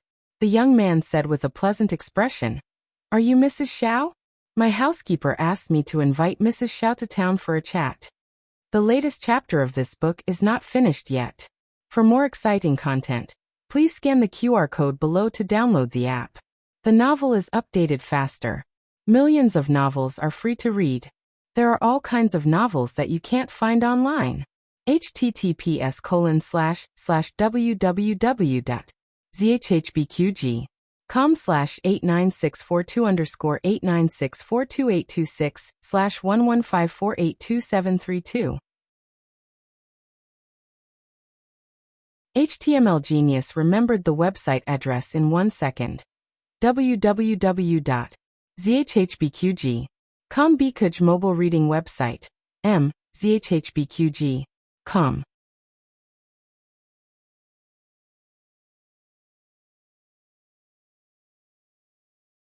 Chapter 101. The latest chapter of this book is not finished yet. For more exciting content, please scan the QR code below to download the app. The novel will be updated more quickly.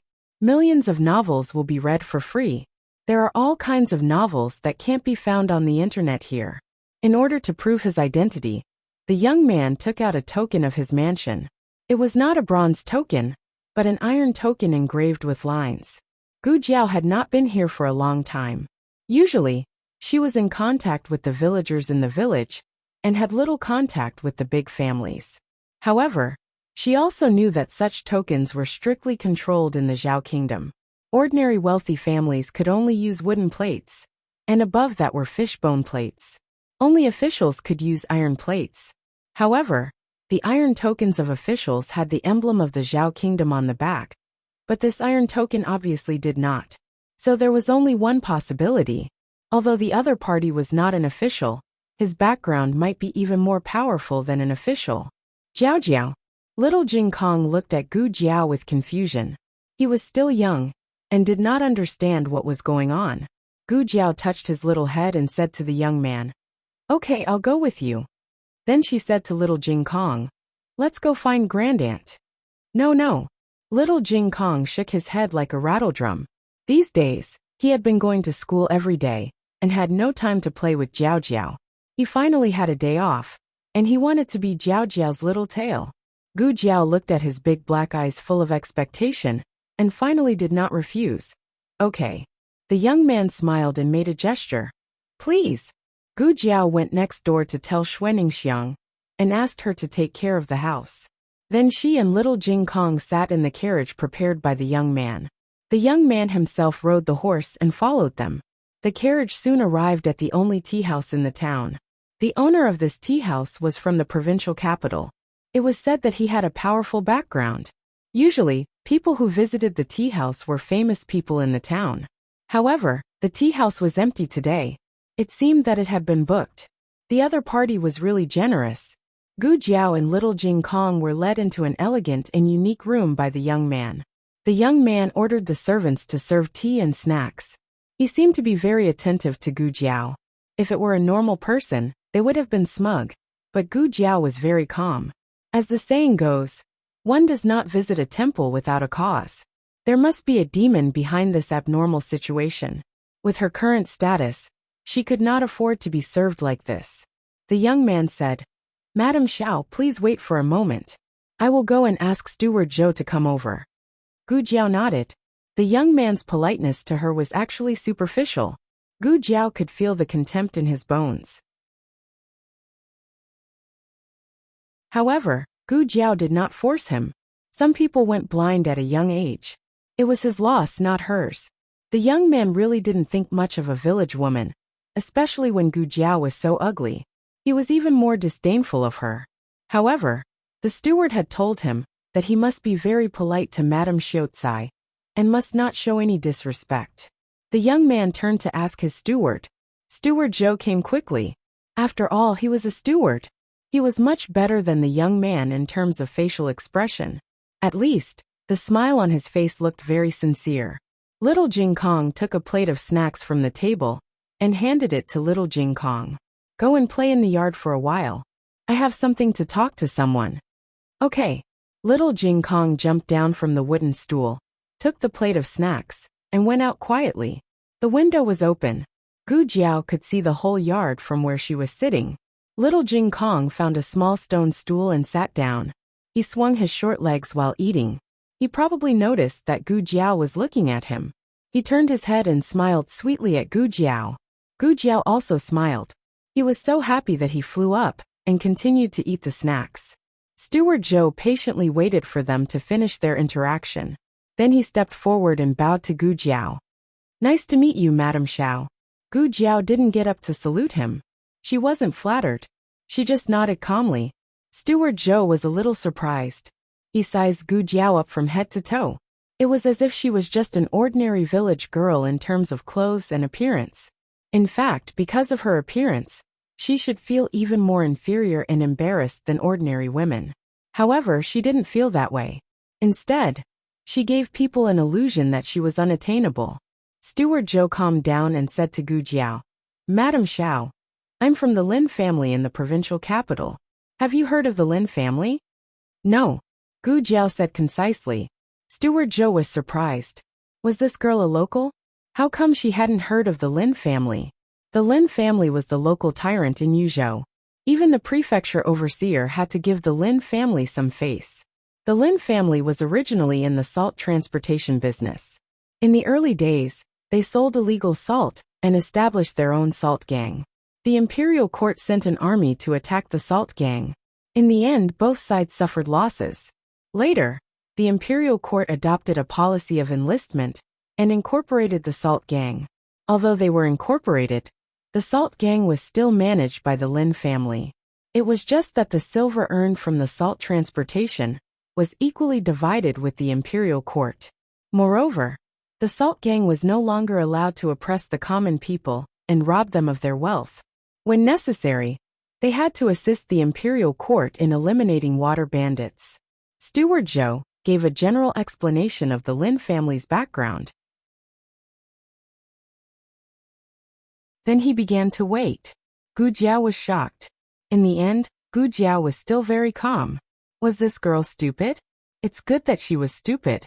Steward Zhou smiled and said to Gu Jiao, I came to Clear Spring Town this time because of your reputation. Little brother Xiao hasn't congratulated Madam Xiao on passing the exam. This is a congratulatory gift. I hope Madame Xiao will kindly accept it."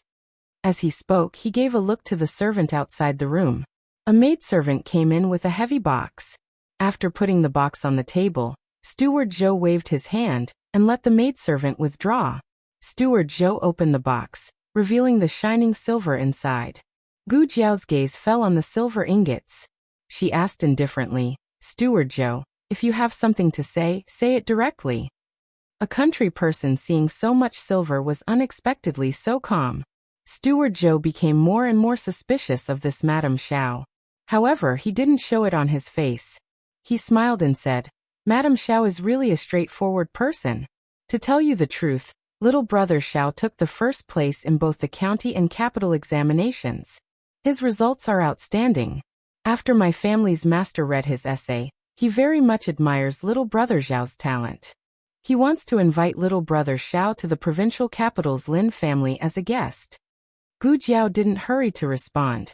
Steward Zhou continued, "My family's master sincerely wants to make friends with little brother Xiao. He also asks Madame Xiao to make things convenient." Gu Jiao said indifferently, "Why don't you go directly to him? Or did you say you went to him, but he refused?" Steward Zhou choked. Gu Jiao said, "It seems like he refused." After saying this, Gu Jiao stood up and left. Steward Zhou was stunned. So direct and efficient? She didn't even give him a chance to bargain? Was she still a woman? No, was she still a person? Steward Zhou hurriedly called out to her, Madame Xiao, please wait. Do you think I'm not sincere enough? These are only congratulatory gifts. Everything can be discussed." Gu Jiao still didn't move. Steward Zhou caught up with her and said with a head full of sweat, "Seeing that the provincial examination is only a few days away, little brother Xiao will go to the provincial capital. Why don't you stay in the provincial capital first? Our Lin family will take care of everything for little brother Xiao." The date of the provincial examination was indeed close. Gu Jiao paused and turned around to look at him.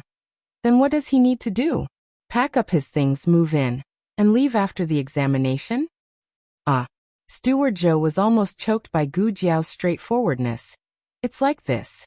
My family's young master is also about to take the provincial examination.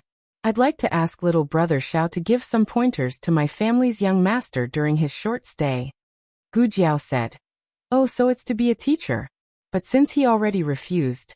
No, he didn't refuse." Gu Jiao looked at him strangely. Steward Zhou said embarrassedly, "To be exact, he didn't refuse my request. Originally, when Steward Zhou went to Tianxiang Academy to find Xiao Lulang, he said that as long as Xiao Lulang guaranteed that the Lin family's young master could pass the provincial examination, their master would reward little brother Xiao with 2,000 taels of silver. Although he knew that provincial officials were very valuable in ancient times, he didn't expect it to be this valuable. Wasn't it better to be a rich second generation that ate and drank for free? Did he have to break his head to take the provincial examination? This had always been the Lin family's sore point. To put it nicely, the Lin family came from the salt gang. To put it bluntly, they were salt merchants. They had once been in cahoots with pirates and snakes. The Lin family was so poor that they only had money left. Why did the imperial court recruit the Lin family? Wasn't it because the Lin family's descendants were useless and would decline in 2 or 3 generations? At that time, the salt gang would completely fall into the hands of the imperial court. It wasn't that the Lin family didn't expect the family's crisis.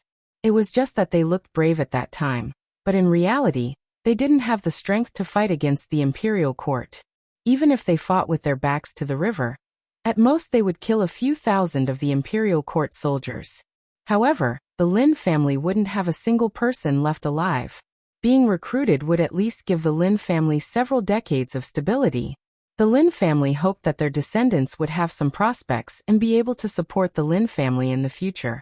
As a matter of fact, after the Lin family had produced more than a dozen good-for-nothings, they finally had a 6th son who passed the county-level examination. The 6th young master was born from a concubine, but he was diligent and studious. Master Lin and Madame Lin both valued him highly. The entire Lin family treated the 6th young master as a treasure. In order to nurture him, the Lin family had spent a lot of money. Xiao Lulang was recommended by a teacher in the Lin family. The Lin family's master was a boorish man. How could he know anything about eight-legged riding? However, he trusted the teacher from the capital. The teacher said that Xiao Liulang's literary talent was better than any other teacher in the Lin family. With him teaching the sixth young master, he would be able to achieve twice the results with half the effort. The latest chapter of this book is not finished yet. For more exciting content, please scan the QR code below to download the app. Novels are updated at a faster rate. Millions of novels are free to read. Novels with connotations that can't be found online are all available here. https://www.zhhbqg.com/89642_896422826/115477863. HTML Genius memorized this website's address in 1 second. www.zhhbqg.com Bikuga mobile reading website. zhhbqg.com.